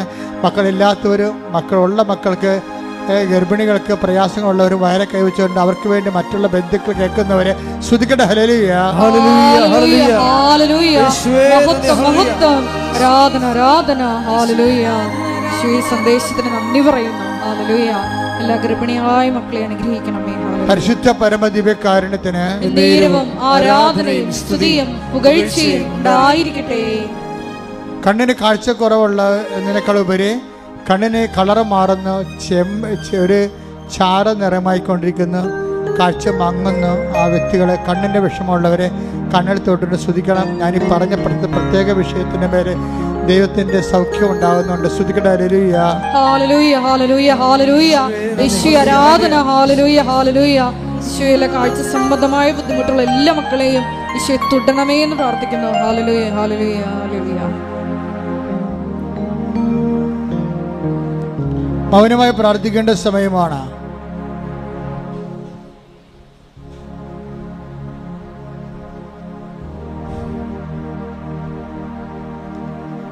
മുട്ട നിൽക്കുക. ആരാധന ആശീർവാദമാണ്. ഒരിക്കൽ കൂടി മരിയൻ ഉടമ്പടിയിൽ സമർപ്പിച്ചിരിക്കുന്ന എല്ലാ വിഷയങ്ങളും, നമ്മുടെ ജീവിതത്തിൽ ഇപ്പോഴും നൊമ്പരപ്പെടുത്തുന്ന എല്ലാ വിഷയങ്ങളും ദൈവമാതാവിൻ്റെ മധ്യസ്ഥയിൽ ദിവ്യകാരുണ്യ സന്നിധിയിൽ സമർപ്പിച്ച് നമുക്ക് ഒരു നിമിഷം മൗനമായിട്ട് പ്രാർത്ഥിക്കാം. ഇന്നത്തെ ആരാധനയിൽ തിരുവചനത്തിലൂടെ നമ്മൾ ശ്രവിച്ചതുപോലെ ഈശോയെ നിന്റെ ഹിതമനുസരിച്ച് ജീവിക്കുവാൻ, നല്ല ആത്മാവിനാൽ, ദൈവത്തിൻ്റെ ആത്മാവിനാൽ നയിക്കപ്പെട്ട് നിരപ്പായ വഴിയിലൂടെ സഞ്ചരിക്കുവാൻ ദിവ്യകാരുണ്യനാഥ ഞങ്ങളെ പഠിപ്പിക്കണമേ.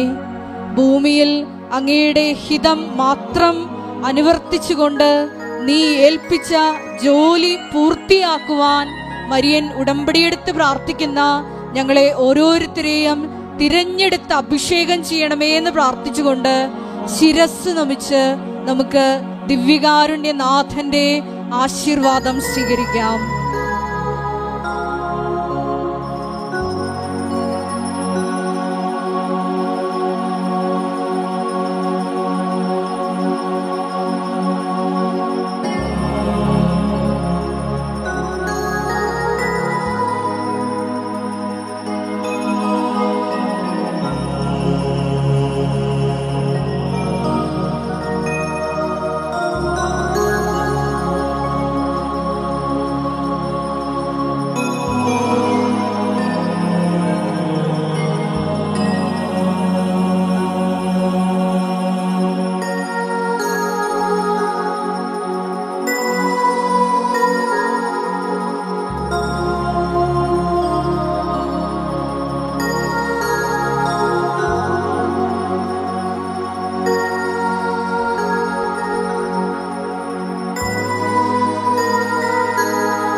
പരിശുദ്ധ പരമമാ ദിവ്യകാരുണ്യമേ,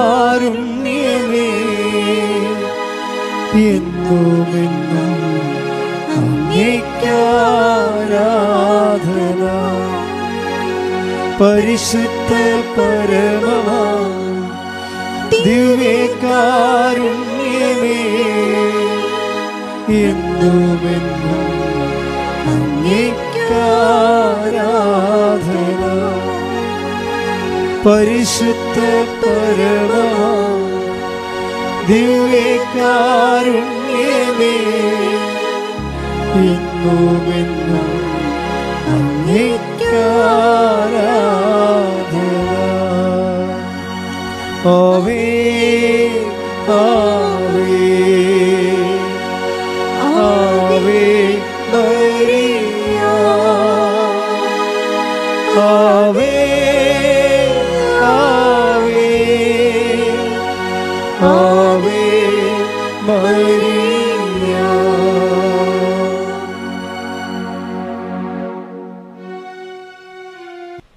ഈ ധ്യാനം നിങ്ങൾ എത്രയും വേഗം വീണ്ടും കൂടുകയും അത് ഷെയർ ചെയ്യുകയും ചെയ്യണം. നിങ്ങൾ വഴി മറ്റുള്ളവരും കർത്താവിലേക്ക് കടന്നു വരാൻ നിങ്ങൾ സ്വർഗത്തിൻ്റെ ഉപകരണമാകണം. അതിൽ സുവിശേഷത്തിൻ്റെ സാക്ഷിയാകുന്നതിൽ സന്തോഷിച്ചുകൊണ്ടാണ് അത് ചെയ്യേണ്ടത്. രണ്ടാമത്തെ അറിയിപ്പ്, ഇന്നു മുതൽ 7 ദിവസത്തേക്ക് മാതാവിൻ്റെ പ്രത്യക്ഷീകരണത്തിൻ്റെ ഒരുക്ക പ്രാർത്ഥന നടത്തുകയാണ്. അത് ഓൺലൈനായിട്ടുണ്ട്, ലൈവായിട്ട് കാണിക്കും. മാതാവിൻ്റെ പ്രത്യക്ഷീകരണം 7-ാം തീയതിയാണ് നമ്മൾ അനുസ്മരിക്കുന്നത്. അതിലേക്ക് ഒരുങ്ങാൻ വേണ്ടി ഉടമ്പടി എടുത്തവരും എടുക്കാൻ പോകുന്നവരും വൈകുന്നേരത്തെ 6 മണിക്കുള്ള ലൈവിൽ കയറി, അത് ആ അരമണിക്കൂറേയുള്ള ആ പ്രാർത്ഥനയുള്ളൂ. പ്രാർത്ഥനയും ഒരുക്ക പ്രാർത്ഥനയും അതുപോലെ തന്നെ ആശീർവാദവും ആണതിൻ്റെ കണ്ടൻറ്റ്. അപ്പോൾ ഈ സപ്തദിന ഒരുക്ക പ്രാർത്ഥനയിൽ ഇന്നും 6 മണി മുതൽ വൈകുന്നേരം മുതൽ പങ്കെടുക്കേണ്ടതാണ്.